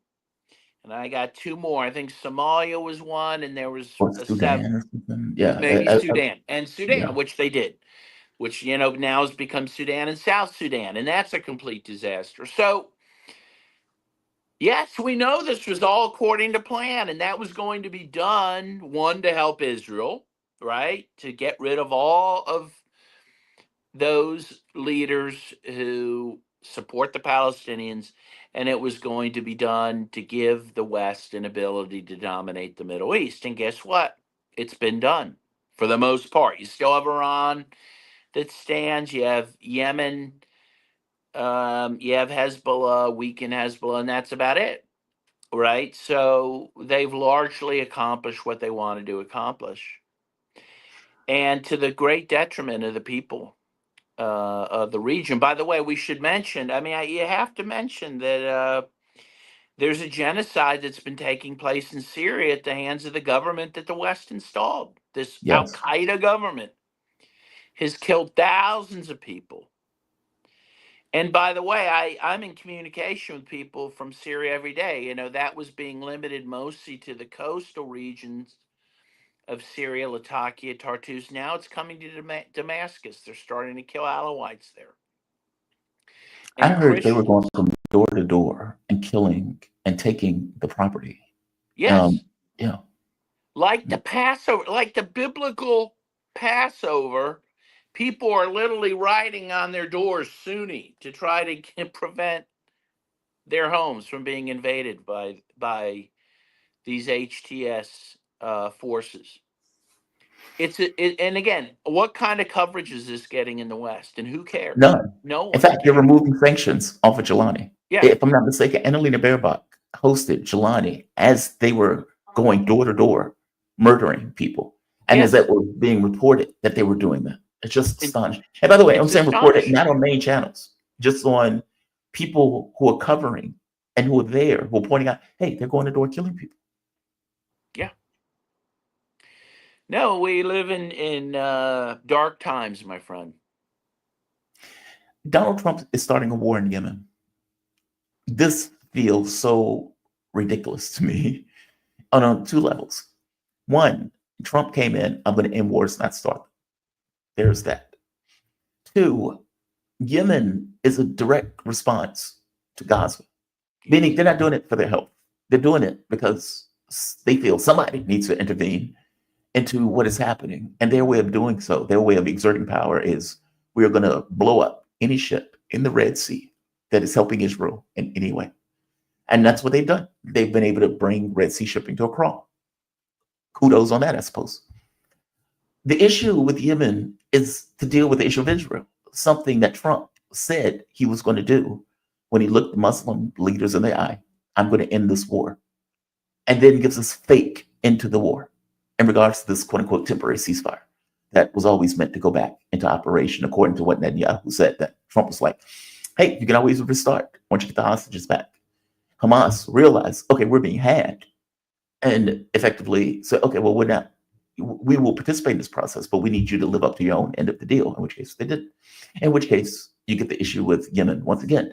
Now, from my understanding, as long as the ceasefire was in effect, Yemen had not fired anything, meaning Yemen had effectively said, okay, as long as ceasefire in play, fair game. We will leave it. We won't get involved. Ceasefire is in play. The world is good. Ceasefire goes away. And I don't think they still fired anything. I think they started that attack on Yemen before Yemen had did anything. Yeah, Yemen had done nothing. All they had done, and all they had threatened to do, they hadn't threatened to fire any missiles. All they threatened to do is to prevent Israeli ships from passing through the Red Sea. And that was in response to Israel's, preventing aid from getting into Gaza, which was in violation of the ceasefire. And they gave them notice. They gave them, I think, like a 5 days warning. If you don't start allowing aid in, we're going to start stopping your ships. And it was just in response to that threat that Trump started bombing Yemen and mostly killing civilians in Yemen. And so it was completely unwarranted what he was doing. And again, the press in the U.S. pretend that Yemen somehow deserved it. But one of my ridiculous. Audience, I'm sorry to interrupt. There's a slight lag. I'm sorry. That's my fault.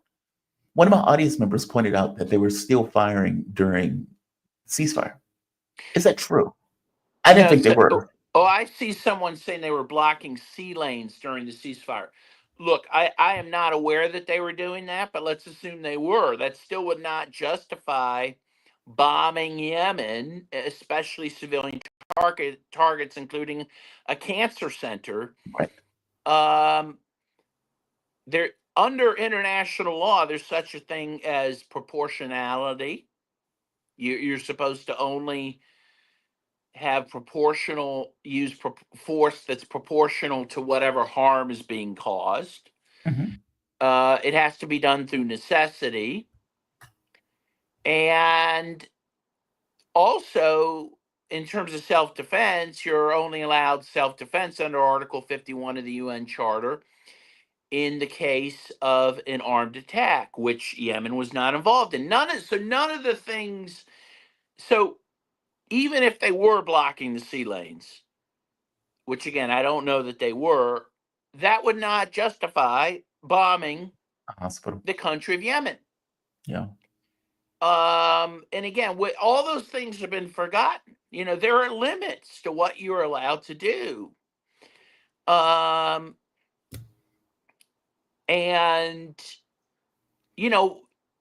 when has Yemen ever bombed the United States, right? The U.S. has been bombing Yemen for years.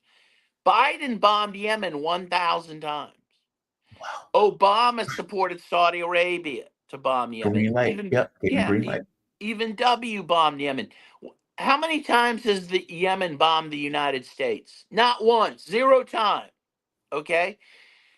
We now have it in our minds, well, because we've been groomed to think this since the founding of the United States. No one has a right of self-defense against us, right? But we're able to attack others at will, and that's just lunacy. But that's where our mentality's at this point. See, I never believed there were limits.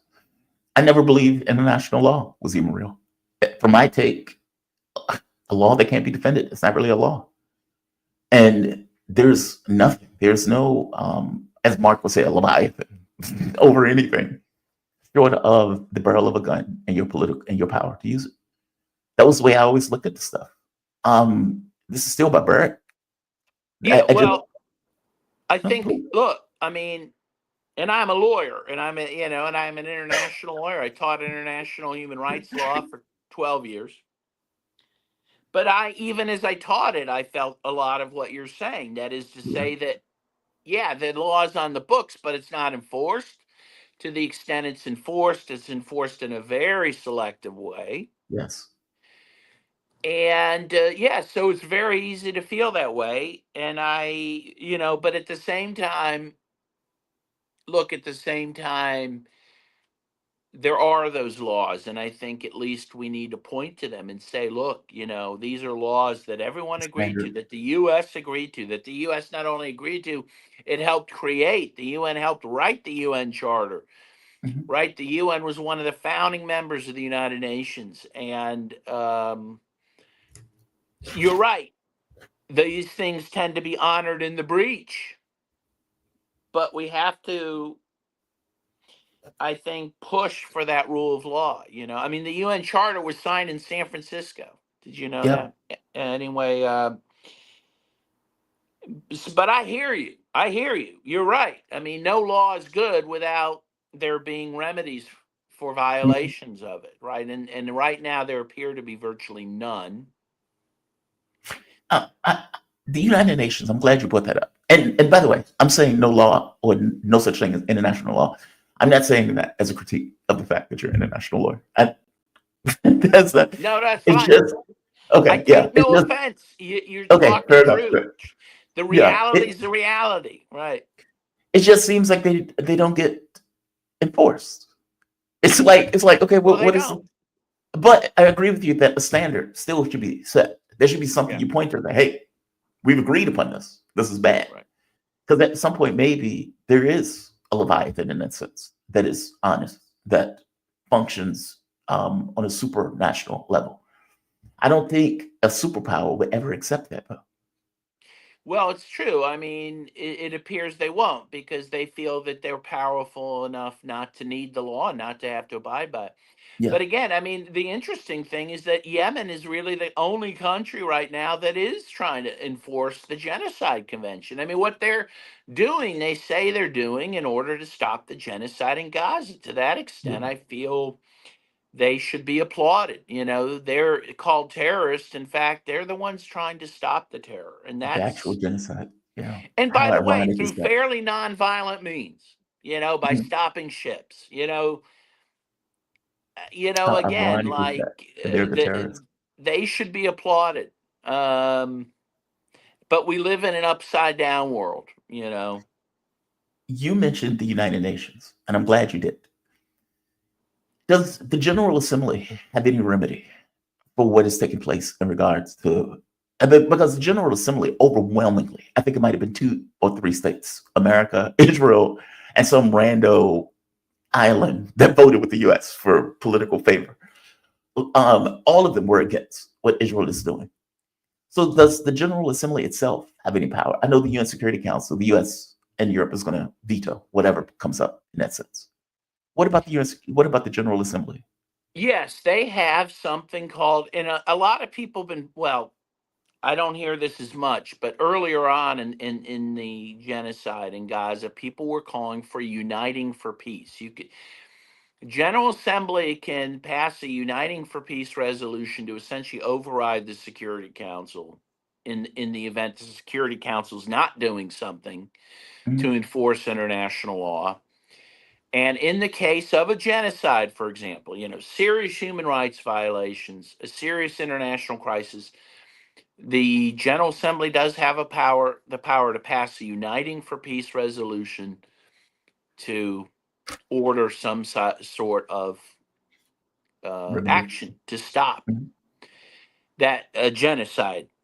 And the fact they haven't done it to me is just baffling. It's absolutely baffling. Again, and it shows the lack of courage, that the world has to address the situation, because they have the power to do it. And they have the votes. As you say, they should have the votes to do it, but they haven't done this. But that is something that people have been pushing. One guy who's really been advocating this is Sam Husseini from Yes. He is DC. fantastic. Yeah, He's fantastic. A Palestinian American. He's been pushing for this. This has been his kind of mantra since October 7th, but no one's listening, unfortunately. Why not? Like, if all of them, like, that's what gets me about this. If all of these people look at this and say, okay, this is a genocide, are they doing it for virtue signaling reasons? Like, meaning, if they really believe that, and you have all of these nations around the world saying this is outrageous, this shouldn't happen, how does that not happen? How does the General Assembly of the United Nations not get involved? I mean, it makes me feel like it's a pointless entity, that it doesn't matter, that it doesn't, like they would drag Duterte from Philippines into the International Criminal Court. Netanyahu literally came to the US. Like, he's literally traveling around the world. And he was cheered. He was cheered in Congress. Cheered. Hundreds of times or something. Yeah, for murdering. Again, I mean, the rule of law is broken down. The United Nations has broken down as a force in the world. I can't deny any of that. It's all true. I think the world feels cowed by the United States, which has shown it will use military power whenever it wants to get its way. And it can't attack the entire United Nations. No. Like, what is it going to do? Attack the world? Well, that's a good question. Well, right now they have a third of the world under U.S. economic sanctions, which, are pretty brutal. So, yeah, I think they do feel that way, but obviously they need to stand up. They need to stand up to this. Dan, man, I always appreciate you. Thank you for joining me. I really do. Always my pleasure. Always my I found pleasure. myself shocked by this issue. I just cannot process that we watch this and can do nothing about it. It's heartbreaking, my friend, but we shouldn't give up hope. We need to keep spreading the word, pushing these issues. It's all we can do. Dan Kabalik. He is an award-winning journalist, political commentator. And Dan, 2 things. Where can people find you? And the name of your book, Palestine, Case for Peace. Where can people find it? Yeah, thank you. So it's called The Case for Palestine, Why It Matters, Why You Should Care. You can get it on Amazon. You can get it through my publisher, Skyhorse Publishing. that's published most of my books. I have, I think, 8 books I've done. I'm now writing a new book with Jeremy Kuzmarov called Syria, Anatomy of a Regime Change. And you can find me on Twitter at Daniel M. Kovalik. Very cool. Daniel, thank you for this, man. I really appreciate it. Thank you. We'll see you You soon. be safe. Have a good one. My fellow Trekkie. Thank you. Cheers. Have a good one, my man. You Thank too. you. All righty. Bye-bye. All right. Always appreciate Dan joining me. Always enjoy these conversations. Shout out to him for it. But I want to bring on my next guest, who I also always enjoy. Deeply good friend of this show, Ted Rall, political cartoonist, syndicated columnist, host of TMI, Too Much Information, with the fantastic, the beautiful and brilliant Manila Chan. Ted, how you doing, man? Oh, can't hear you. Okay, something's going on with Ted. We're going to give him a moment to work it out. This show has been plagued with difficulties. Scott Ritter blew me off. But stayed on course. We're still doing our thing. I'm watching Ted. When he gets situated, I will bring him back on. There is a lot to discuss with him. How's that? Does that Much better. sound- I can hear you now. Okay, good, Yeah. good. All right, cool. How you doing, man? You doing okay? I am. No, you're fine. Aside from being flustered this morning, I was a little jealous that you were hanging with Dan Kovalik because he's one of my favorite people. He's awesome. Is he? Is he? Yeah. Well, then you're flustered by it. Well, I'm not that. What's I was flustered just by it? It's a jealous, good thing. not He's- flustered. Not flustered by that. I was just flustered by the fact that my sound wasn't on. Oh, I see. I see. No, you're perfectly fine. Those things happen. When Darlin invited me on the show the other day, I had like 5 minutes of not being able to figure out what was going on with my sound issues. It had something to do with Zoom more than anything else. And this used to happen even on legacy radio. I mean, I used to have, I used to work at KFI in LA, which is a 50,000 watt powerhouse that serves allegedly 15 Western states. Probably at like 2 a.m. when the ionosphere is blowing the right direction. But still, it's a big station. Dr. Laura, Rush Limbaugh. And, and it was amazing how many, it's like, oh, I hear an echo back in my headphones. There's all sorts of weird tech stuff that could come up, so, and that's when you have like an army of producers, board op, call screener, everything.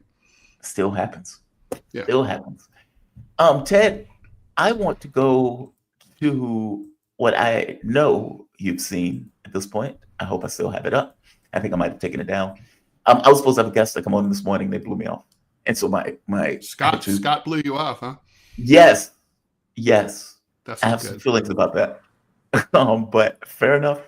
I will be an adult. I'm not gonna be. Look, maybe man, I the care about my Iraqis finally got him. Oh.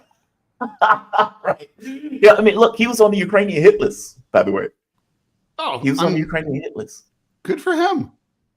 Although that would be terrifying. I used to be on an ISIS hit list, and that was terrifying. Are you serious? I was, yeah. Mm-hmm. Why were you on an ISIS hit list?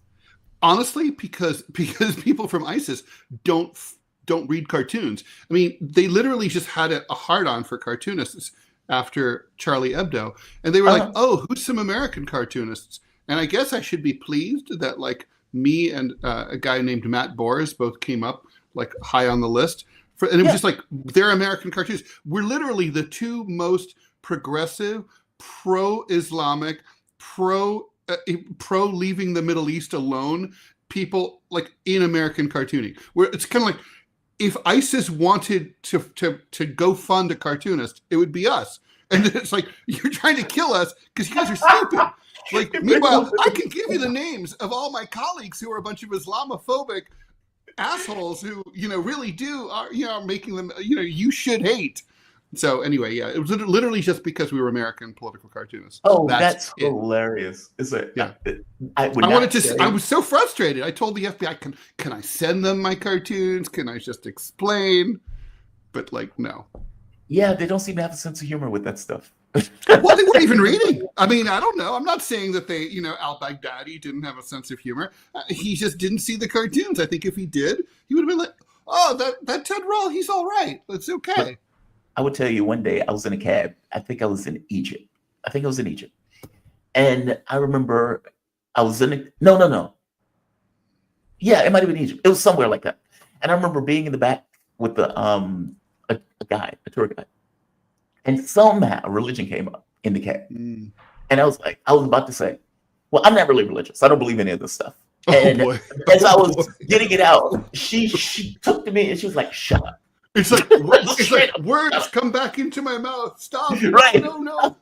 I couldn't even get it out. She just saw where I was going with what I was about to say. She was like, shut up. It's like quit it. You're gonna get us killed. Yeah, that's so funny. Yeah. I mean, it's sort of like in those countries, you're always asked, like, oh, do you have kids? And when I traveled there before I had a kid, it would be like, well, why not? And and you learn very quickly. You're supposed to say, Inshallah. I can't wait. That'll be the best thing. But of course, I didn't feel like that at all. But, you have to say that. But on the positive side, they'd be like, he's just an American. They wouldn't do that. And it was just like, he just was an American, stupid American, he's going to hell or whatever. So I wanted Donald Trump has destroyed or is trying to destroy the Department of Education. And this was something that was on the whole, 2025 project 2025 stuff. He was like, I did disavow Project 2025. Of course, this goes all the way back. Reagan wanted to get rid of it. Well, that was kind of my point, right? These are Republican priorities. I know people are like, okay, Donald Trump is doing radical stuff. These are Republican priorities. They do not, in their ethos, they don't believe in this issue of the state. That's the shocking part, is that Trump, Trump, for all of his novelty stylistically, hasn't really deviated except on foreign policy. Right. But domestically, he's just another Republican. Tax cuts for the rich, tax cuts for business, blah, blah, blah. Destroying that's all. state. Yeah. We want to go after Medicare, Social Security, Medicare, but we can't do it directly. So we're going to do it by firing workers, cutting services in regards to what it can do. And in this case, for the Department of Education, he comes out and he makes this statement that, again, I do not think people voted for this. And I think this would have political consequences in the way they look at Donald Trump and what they put him in to do versus what he's actually doing. This is one of those things. Social Security is going to be another big one. I think I could be wrong.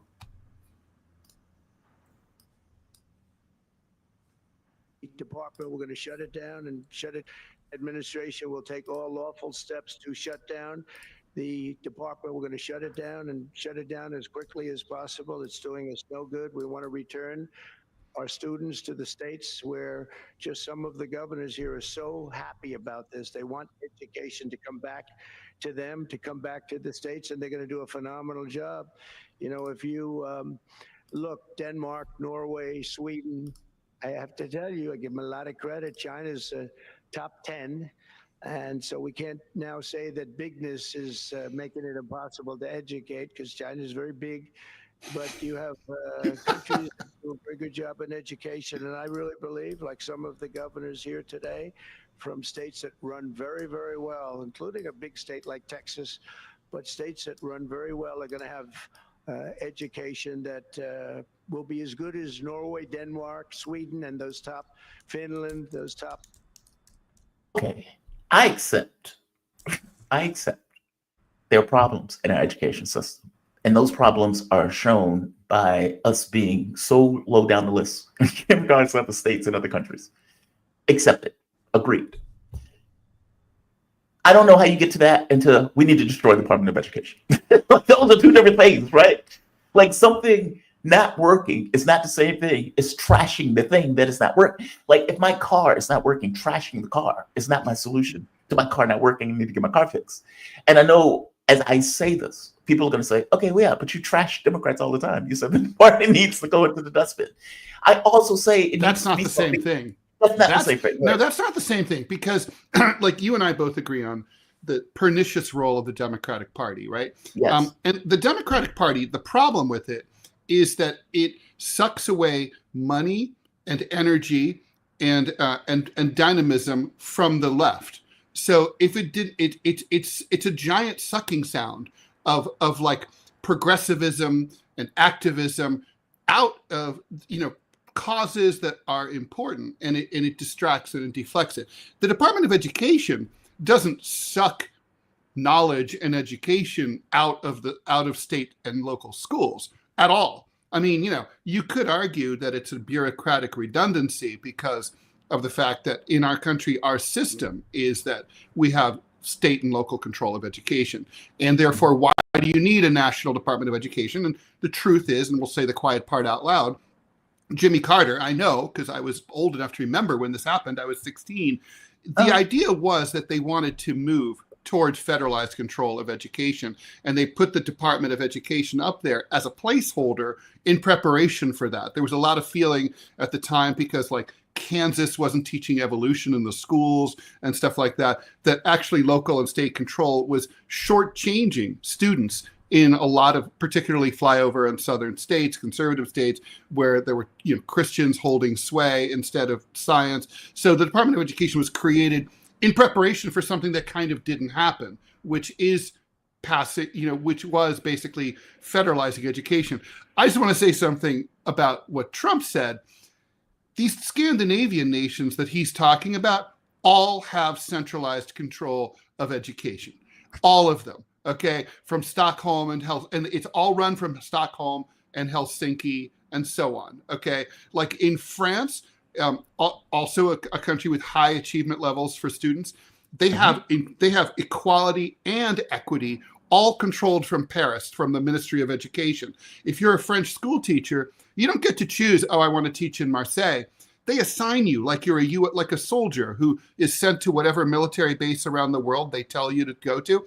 There's like, thank you, teacher Jamal. You're going to go to Brittany. Oh, you're there for 2 years. Now you're going to Alsace-Lorraine. And if you go into a French public school in the worst, most dire slum in Nanterre, it is identical in terms of the equipment, the way the classes are maintained, the class size, the quality of the teachers. Everything is identical as if you were in Ile-de-Cité in the most expensive, beautiful neighborhood in Paris. It makes no difference. The education is exactly the same. It's so seamless that if you could move in the middle of the school year, and if your kid leaves school on Friday and goes to across the country in the French Alps and starts Monday, there's no interruption or glitch in their education because they follow the curriculum to the letter, day by day, week by week. So everything is exactly the same. That's how the best systems in the world work, including China. So, I mean, but unfortunately, Democrats can't convey that because they're stupid. I don't know. And they probably don't even know that. Yeah, they probably don't. They probably don't even know that. Yeah. What I don't want is Alabama teaching the War of Northern Aggression.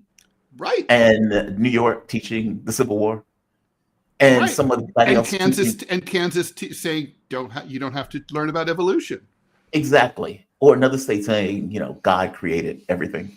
Right. I don't want that. And that is what I think we're going to get with this. That's totally the idea here. Republicans love that. Local education, local control of education is a quirk of the American system. And it goes back to the fact that when the founding fathers put the Constitution together, education wasn't in it.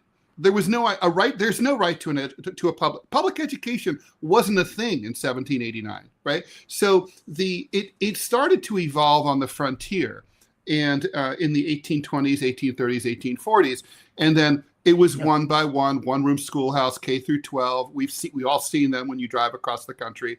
There's still some left, right? Like not working anymore, but there's still some abandoned, boarded up. Some people have turned them into farmhouses. The point is, they're all over. And so by necessity, it had to be local control. I mean, you couldn't have federalized control of a school that was 3 weeks wagon train away from Washington. So that's how it's a quirk, but that's not like, let me put it this way. If you had a constitutional convention now, we wouldn't do it that way. You know what I mean? So, yeah. By the way, voting is the same way. And it doesn't work that way. And then so it's like, okay, each state has its own policy in voting. That's not a good thing. That is not a benefit. That's not, that's a bug. That's, it's like, Okay, well, Virginia does its own thing in voting. Then another state has its own way of voting. Then another state has its own way of voting. Okay, that should also be federalized. We are one country. And now he is effectively doing this to the Department of Education. Do you think there will be a backlash over this? I think there will be. And maybe in a bubble, I could be totally wrong when I say this. I don't think that argument works for Trump, for what he is doing for something that the public is going to look at and says, okay, that's the Department of Education. That's our education system. Meaning the Department of Education is going to be a stand-in in America's minds for, you've destroyed the education system of America.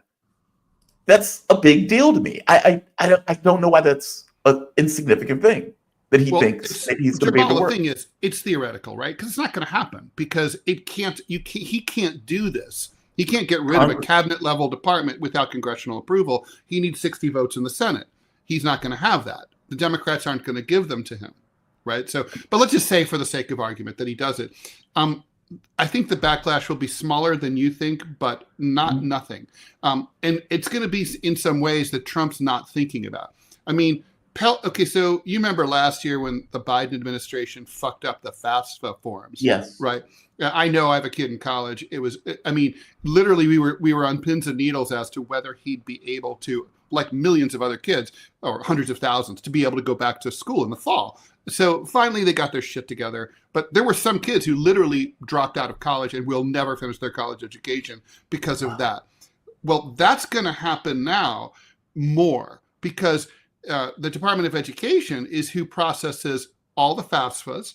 They process all the student loans, and they process all the Pell Grants. And Pell Grants only go to people who are in financial need, right?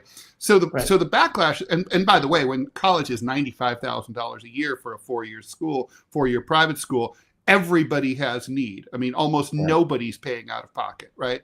Yeah. So the point is, a lot of kids and by extension, their parents who actually do vote are going to be pissed, and they're going to be pissed at Donald Trump and Elon Musk. That's where the backlash is going to be, because it's going to hit them in the pocketbook. And it's like you call me a lot of things. Don't fuck with my kid, and don't fuck with my kid's college education. People are going to be. I mean, I think that's a problem if it happens, which I don't think it will. You're right. It takes an act of Congress to do it.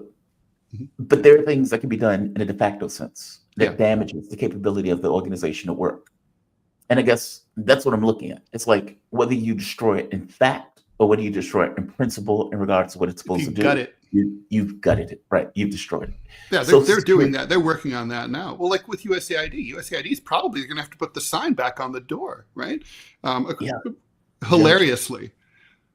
If I were those, it's kind of like you and me kind of waiting for the call from, our former boss, like, hey, maybe you can come back to the studio.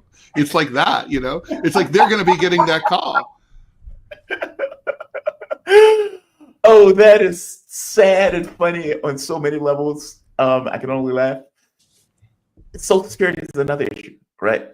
And there was a report that came out. I think it was Axios. I could be wrong on this, but they were pointing out the Republicans are freaking out about Elon Musk because, look, when Elon Musk was running around like a troll around Donald Trump during the campaign, I remember Malik and I saying he is an albatross around Donald Trump's neck. He is not looking out for the benefit of Trump or America. He's only looking out for his own self-aggrandizement. And then you have him rummaging through all over the place with him saying stuff like, yeah, we're going to go after Social Security next, and we're going to fire all of these people. We're going to shut all these offices. And a report came out that was pointing out that they were eliminating certain capabilities of being able to identify yourself over the phone for Social Security. Okay, that's a big deal. What if you're sick? What if you're ill? What if you can't get to an office? There's one Social Security. It's Social Security. They're all old. They're all old, which means the chances of them being sick and incapable of coming to the offices is that much higher, which means you've damaged the capability of Americans to get Social Security in policy. And then you go through slashing jobs, destroying and closing offices, something that Elon Musk is apparently doing, and him being vocal about it. And Republicans are like, we are going to suffer for this. He needs to shut up. He needs to stop. Social Security is the third rail for a reason. Elon Musk may not know that, but we will feel it as Republicans. That person was anonymous. Lisa Murkowski was not anonymous. She was very clear. Shut up and stop. You are screwing us over, and we will be screwed over as a result of all of these people being angry that you've damaged, inhibited their ability to get Social Security, or eliminated their ability to get it at all. And we will pay for this as Republicans. Give me your take on that, because the truth of the matter is she's right. Or she'll go ahead and vote for everything that Trump wants. I don't know. After she grouses every time. This is her shtick, right?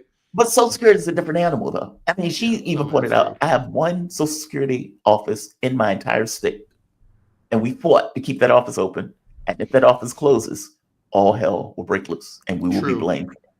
So I suspect that this is one of those cases where she's like, I'm trying to, make sure my backyard is intact when all of this falls apart, because I think there's going to be a backlash as a result. And there were multiple Republicans, but of course they were anonymous because they're terrified of Trump and they don't want to say anything bad about Trump.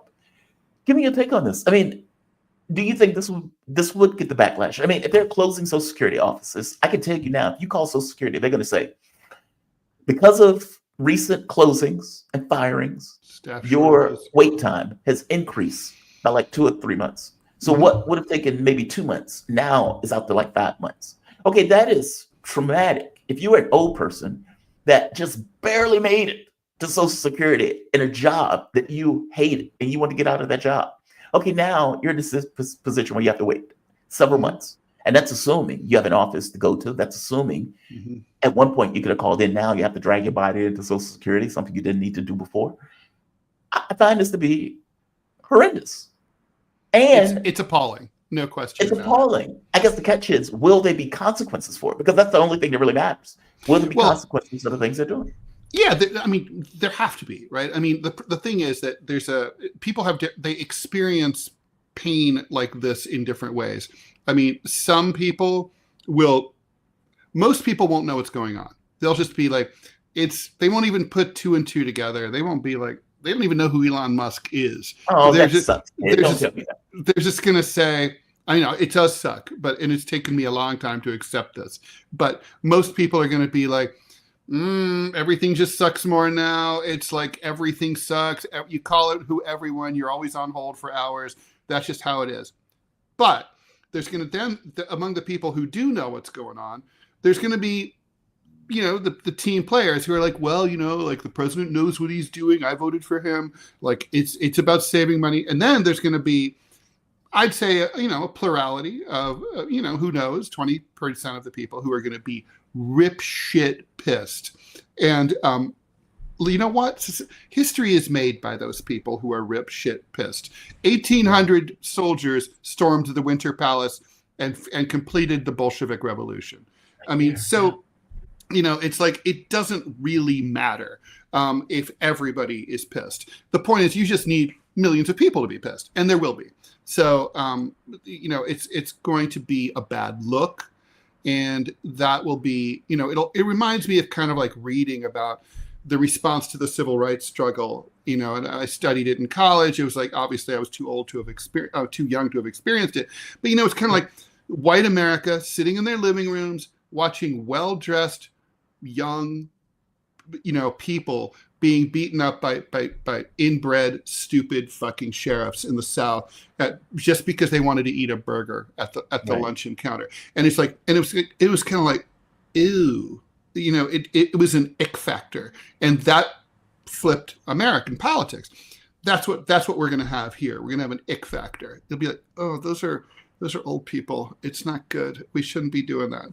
It's gonna, and that's tangible, and that's going to have an effect. The problem is, okay, so everyone starts to. The problem is, I think it's now possible we're in a non-binary situation because the Democratic Party almost has ceased to exist.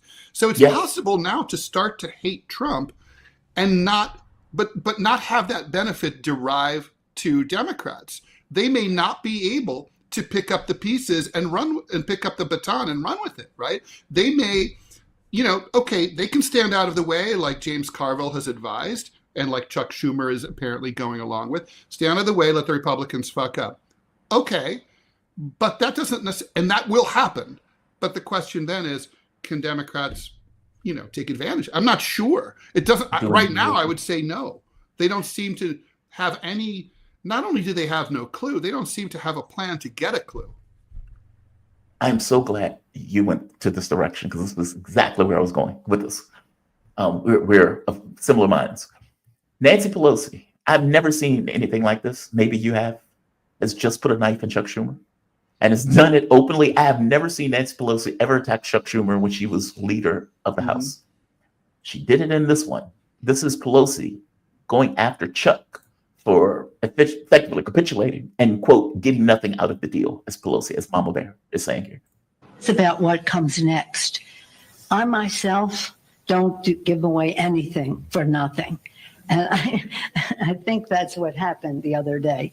We could have, in my view, perhaps gotten them to agree to a third way, which was a bipartisan CR for 4 weeks, in which we could have had bipartisan legislation to go forward. It's about what. Okay, it's nice that Mama Bear would say this. Like Mama Bear is saying this, not being a Chuck Schumer spot. Right. I've heard Chuck Schumer's reason for this. I think the issue with Chuck Schumer is not that he capitulated. It's that he walked the plank and then capitulated, if that makes sense. Meaning he kept saying, I'm going to shut it down. I'm going to shut it down. I'm not going to accept this continuing resolution. We want 4 weeks. We want 4 weeks. And Republicans are like, okay, do it. Let's see you do it. We're in, all of us are waiting and interested in watching you shut the government down. And Chuck Schumer gets all the way out on the plank and says, I'll do it. I'll do it. Don't force me. All right, go for it. And it's like, okay. I know I said I was going to do it. Don't bluff in negotiations. I mean, people, but everyone assumes everyone bluffs. I mean, I've been in that situation, and people always like, you're bluffing. I'm like, then I do exactly what I said I was going to do. I always do exactly what I said I was going to do. Otherwise, nobody takes it seriously. Right, and it's also simpler and more direct. And then people say, and then people are like, I can't believe you did that. It's like, what do you mean? I told you I was going to do that. I told you. So, Schumer's not an idiot. And it's true that Pelosi wasn't on those calls, right? We don't know. But she's got a point. You do get and the thing is, it's not like it's not like Schumer really has a track record of really holding the Republicans' feet to the fire. And then, so he'd have some credibility if he said, listen, I'm a fighter, but this one time, this is General Custer. There's just no way, right? It's like, okay, so then we'd be able to say, okay, well, maybe the guy, he knows something we don't. But the thing is, he doesn't have that track record, so he has no credibility. He may well be right, but it doesn't matter. The Democrats just look, and I think this is just like this budget battle is just the latest thing. I mean, the problem is, we Democrats, we talked about this before, but they had the chance to codify abortion for years. They chose not to do it. And so they just don't fight, right? I mean, which is why the minimum wage is still $7.25 an hour. They don't fight. So that's part of the problem too. It's kind of like, I mean, my mom died 5 years ago. I still get her mail. They forward it to me. And she was an avid Democrat. And so I get all these Democratic mailers, send us money to keep fighting the Republicans. It's like, you guys never fight. Okay. Yeah. Ever. You never fight. So at a certain point, even Democrats like my mom would have to say, if she were around now, I'd ask her this, but I'd be like, come on, Mom, they never fight. Don't send them $100. There's no point. And they're in shambles. Yeah, they're in shambles. The idea that Pelosi is attacking Chuck Schumer I've never seen it. Correct me. Have you ever seen that? No, I think this is the freedom that you get when you're no longer Mama Bear, and you get to, and you're like, I'm on the loose. My husband's had his brains bashed in. I'm a foot in the grave. I give no shits anymore. I'm going to say whatever the fuck I want. And I'm like, it's like Bernie the other day. Bernie's actually saying everyone should run as an independent. Don't run as a Democrat. You see that? That was a big thing. I did not see that. Yeah, he said Bernie Sanders said that. Bernie Sanders said he's like, Democrats, progressives should run as independents the way I did. Don't run in the Democratic Party. And it's like, where the hell was this Bernie Sanders 8 years ago? I know. Well, I love me some Bernie, but he can be a puss. And, so as people who I knew who worked inside his campaign, and who you are, would have told me repeatedly that he was very frustrating to work for because he just didn't have that like fuck you mentality. So that is so frustrating. Like you could see it outside the campaign. So I believe everything you're telling me. And I do remember people coming back saying, yeah, he's uncomfortable going after Joe Biden. It's like you're running in a race against Joe Biden. What do you mean you're uncomfortable in going after your opponent? Or, he wasn't certain he was going to win the race with Clinton. He didn't want to damage her for Trump. And she still lost.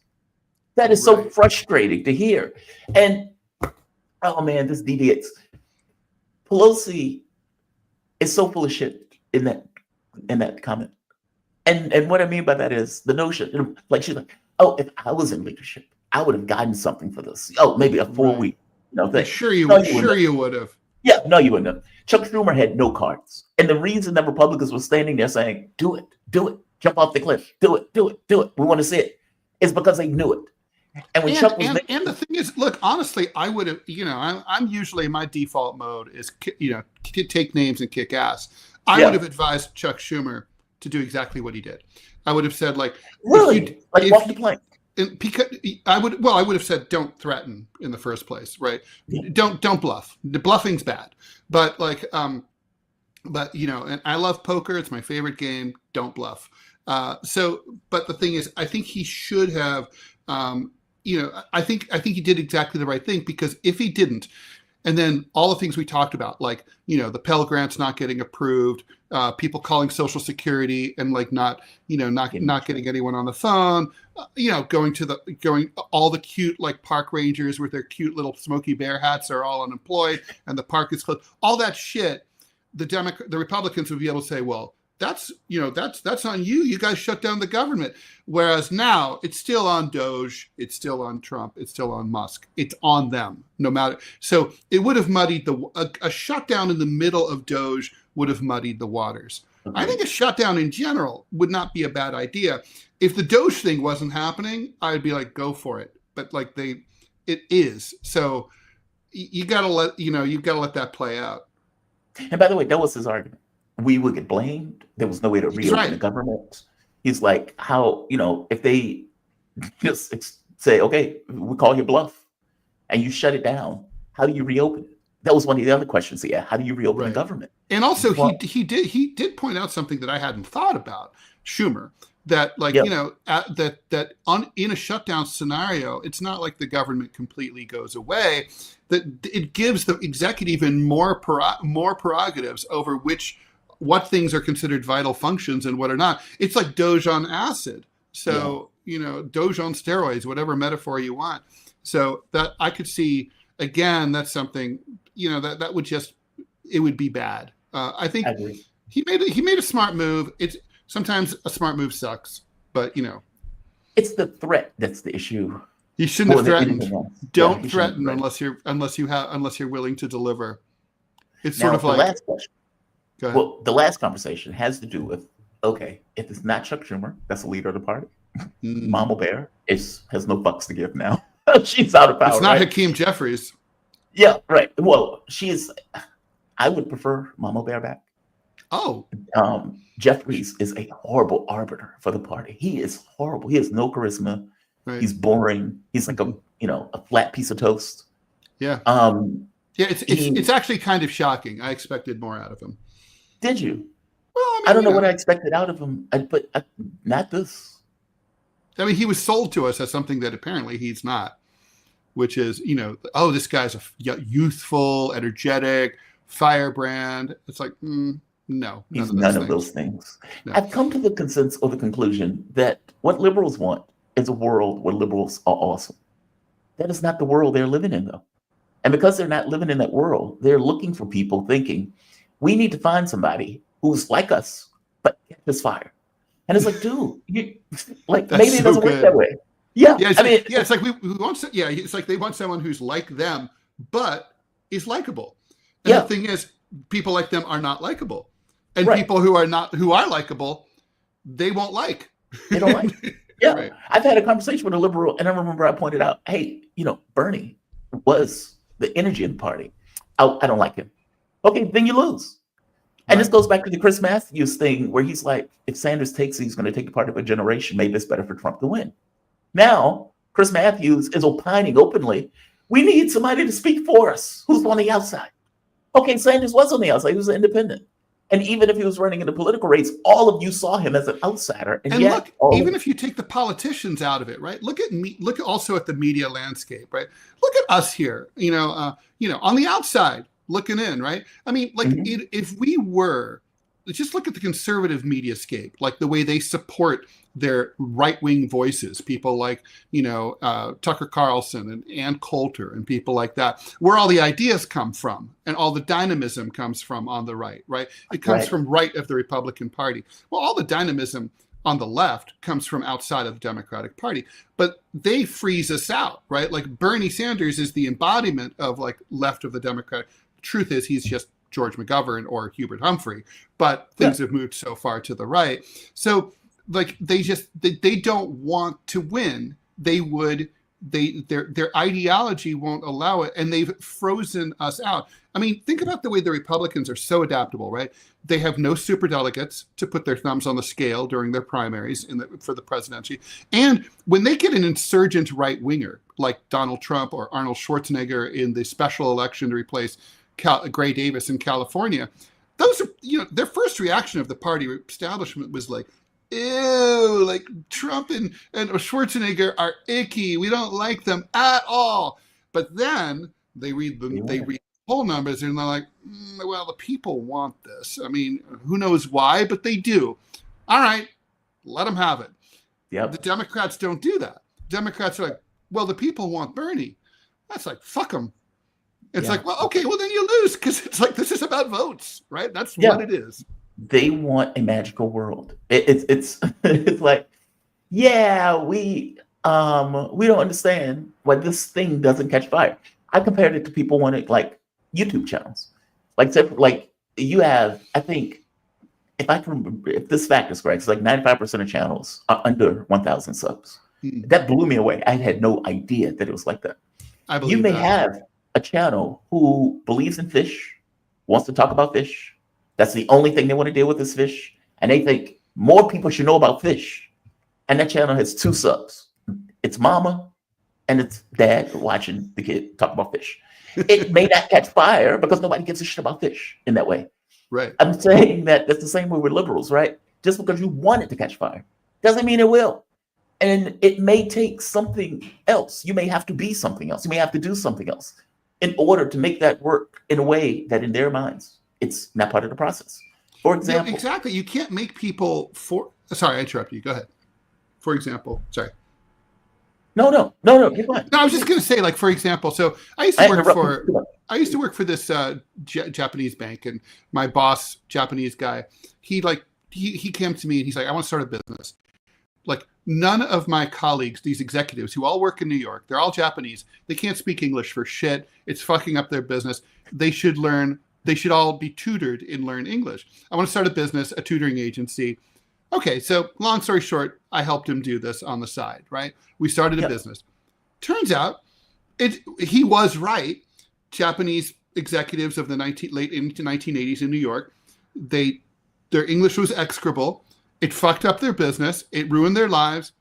But they didn't think that their English sucked or that it mattered. So the business failed because, it's kind of like they had a need. They just didn't care. And so it's just like that. It's like you can want something to be true. I mean, I thought, people are poor in this country. We'll have, when I was 20, I was like, there's going to be a communist revolution. Well, no, there won't, unfortunately, at least not yet, because the conditions aren't right. As, Karl Marx, if he could come back from the grave, be like, boom, Ted, I told you that. I wrote that. The conditions have to be right. It's like, so, that's, and that's the truth, right? I mean, it's like that's a really hard part of politics is stop wishing for the way you wish things were and start accepting the way and work with the way things are. And and the Democrats are in a total state of denial. That's the part. They haven't changed a thing. They don't even, never mind, like, okay, well, what should we do next? They haven't even really accepted, we really fucked up. Yeah. I mean, and they have really fucked up. Okay, they only lost by a few points in that election, right? And that's what they're going to say. But the thing is, demographics have been moving in their favor for decades. Remember the emerging Democratic majority and all that from 1992? I think that book came out. It's like, I mean, with all the way immigration has worked out, the way that the demographics of like how young voters are working out, Republicans should be an obsolete party. They should basically be like the Farmer Labor Party, where they're only strong in like a couple of states. It's like they should be done. But see, I think that book is part of the reason they're as bad as they are. I really do. Because I think they internalize this idea that we have a mathematical majority locked in because of demographic results. Destiny. And because we have a mathematical majority locked in into demographic results, we don't have to do anything. Like, we just need to exist. And the very act of just being is enough for us to win because of demographics. Okay, that's not true. Like the idea that a Republican... Plainly not true. The idea that a Republican was able to win the popular vote is astonishing. And they haven't registered that. They are still cobbling together. Well, it's not too bad. It's not that bad. It's only a few million votes. Dude, there's like 7 million different votes between Joe Biden and Kamala Harris. Like, just millions of people that just said, screw it, I'm not showing up. And something else I want to point out. This. Bernie Sanders got 15,000 people to show up in a non-election year. Mm-hmm.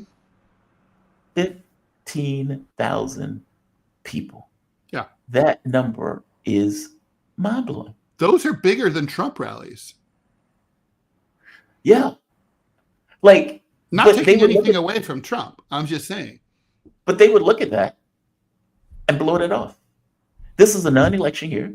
He's not running for president, as far as I know. And yet, 15,000 people are coming out just to hear him speak. No, he's not running again, ever. Yeah. That's amazing. Yeah. And it tells you that there's a lot of, look, if there were, it's so frustrating. You and I both know that if suddenly there were, it's like if George Soros was really the person that like right-wing media says he was, and he was like, so there's a guy like that who's suddenly financing and standing up a true left-wing progressive political party as an alternative to the Democratic Party that's not like full of, star fuckery like so many of those kind of movements tend to be, but it's like really truly an ideological based movement. And people felt, they got that sort of sense like, oh, if I vote for these guys, they might win some elections.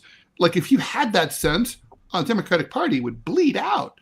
I mean, it's like there would be, I'm not saying no one, there's still the corporatists and the centrists, but a lot of those centrists, they think they're centrists merely because they think there's no other way to win.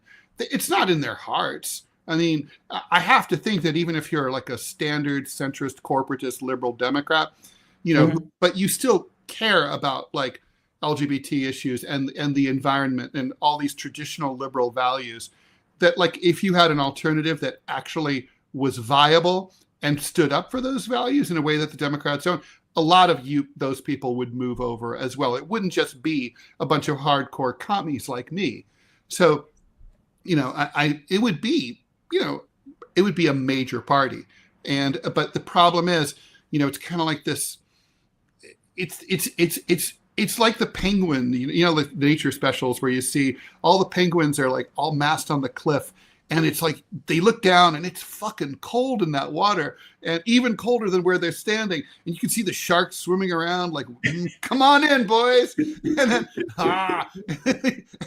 then one penguin either tumbles in accidentally or dives in. And then they're like, okay, fuck it, let's all go. And they all go. Yeah, because it's like there's safety in numbers, right? Like the odds of me personally as a penguin being killed by a shark are low because there's millions of my buddies and there's only 6 sharks. So like, that's the whole thing. There's safety in numbers. The left doesn't have any numbers at all. There would be safety in numbers, but the point is, how do you get there? that's the challenge. And it's like you have to start with grassroots organizing from the ground up. You've got to get some school board members elected and some county assemblymen and all those people. And Democrats are like, well, liberals are like, well, we don't, but beside that, it's like, there is no beside that. That's what you got to do, Or do you need somebody from the top down? Like, do you need an anchor for that party? That could work too. But again, like a Ross Perot, but for the left, right? Right. Bernie could have been that person if he had yes. the money. If he had and the that money. Is so frustrating. Ross had the money. Ross had the money. Yes. Well, so did Sanders. Sanders was making more than Clinton in that primary. Mm-hmm. Yeah. Like he was a funding juggernaut in the way that he was bringing in money. And in fact, Obama's model, if you remember, they started to make their models more like Sanders, or tried to, in the way they were operating. He did not want. And I would wager to you, even when he's saying people should run for independence, he would say, in a Democratic state where it's close, you should run and vote Democrat. I would wager to you that he's going to say these 15,000 people that showed up need to go and vote Democrat, which is not helpful. If you tell these people, we are going to start something different, I don't care if it bleeds away support from Democrats. I don't care if they lose. They've already been losing. No, that's the point, is to bleed votes from Democrats. Yes. That's what leverage is. But that's not what he uses, nor is that what he does. And that is the most. Sanders would have had 20 million people that would have bled on the flag and crawled over hot glass to vote for him. Mm-hmm. And he told those people to go vote for Clinton. Now imagine also if he was the standard bearer of a new political party. Let's say we call it the New Progressive Party, just for the sake of argument, right? It's like, so the NPP, like, let's say, okay, Bernie doesn't lie to you. He says, okay, I'm not going to be your next president. But you come out of the election and there's like, there's like a new congresswoman from Georgia who got elected, and from the NPP. There's 6 California assemblymen are now NPP members. You'd be like, oh, I see this moving in the right direction. Yeah. I think that's how you build momentum. People they need hope.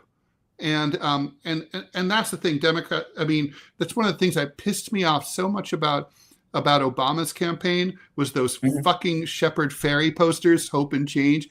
It's like, when you build people's hope, literally with like a Soviet style propaganda poster, and then you dash it on the rocks, that's like, that's brutal. It's like, that's something that like a Republican, like Karl Rove can't even dream of doing that much damage to the Democratic Party. Yeah. Ted, you're absolutely right. One last question. Is AOC the new face of the party? And does it work for her? I think the answer is not necessarily no, but I think she's got some work to do. She's not. I find her irritating as hell these days. And there's something, and I don't know if this is even true. I feel like her voice has changed. Is that even possible? Wait. I'm glad you say that. I'm glad you said it. So it's not just me. I felt like, okay, I'm being a guy. And in being a guy, I don't want to say that. I'm old. I'll do that. I feel like I have real. I go there. Thank you for saying it. I just, I'm not alone. This is a speech she gave recently at the Fight the Oligarchy, the thing that they're doing now. This is, I think, what you're referring to. So let me share with you exactly what I mean. Because when they like to call us radical, and what they like to call me as radical, I believe is common sense. I believe that when a person gets sick, they shouldn't go bankrupt in the wealthiest country in the history of the world. Common sense. I believe that a minimum wage should cover the minimum cost to live. Common sense. Now, what she's saying is right. At least I think what she's saying is right. Of course. It's a little irritating.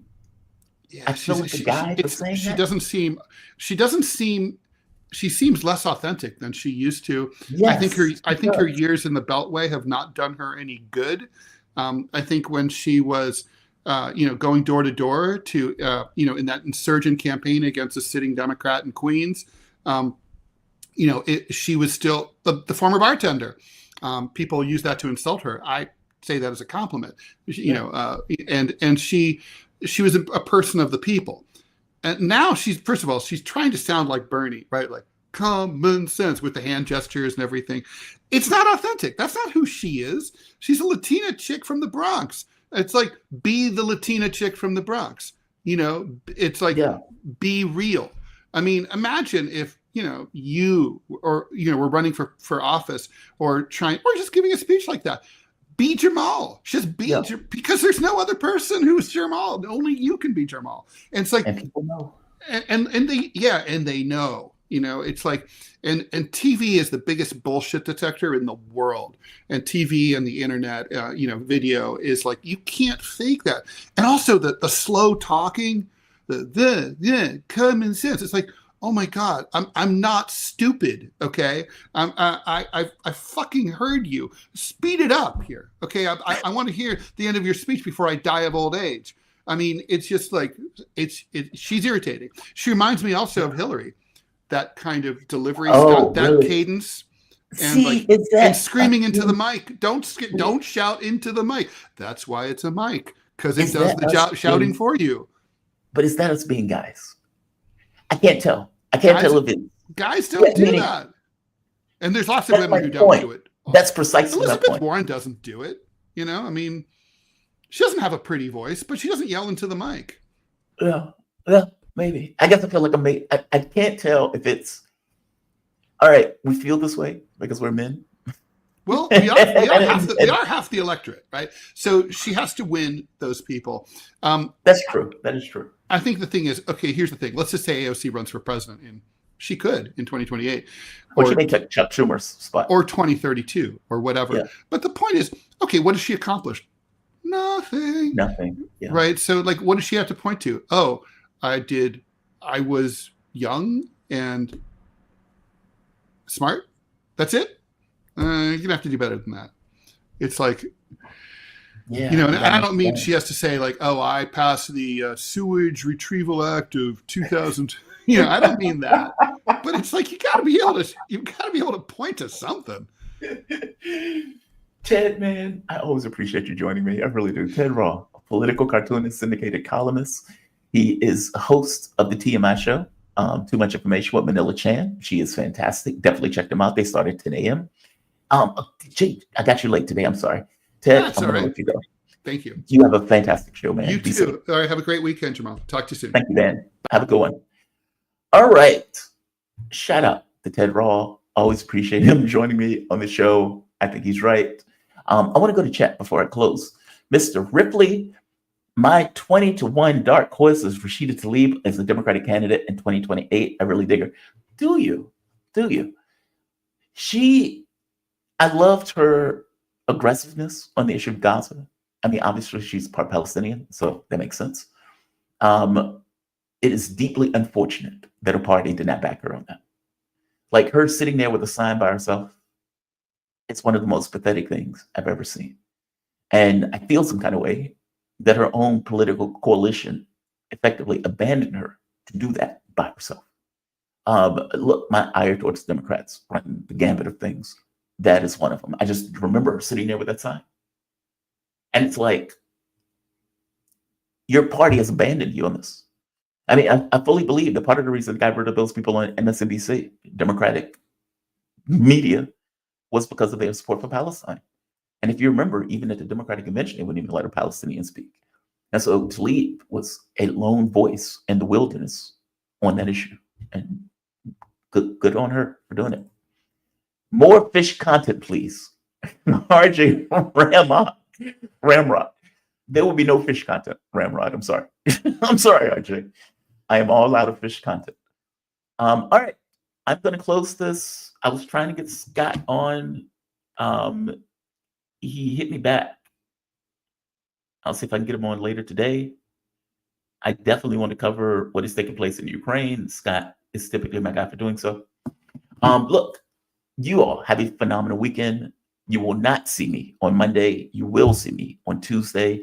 We'll be back to a typical show. I will be in a different dwelling, but we will be here together nonetheless. You all have a fantastic day and have a fantastic weekend. I'll see you guys next week. Jamal Thomas Morning Show 119, signing off. Have a good one all.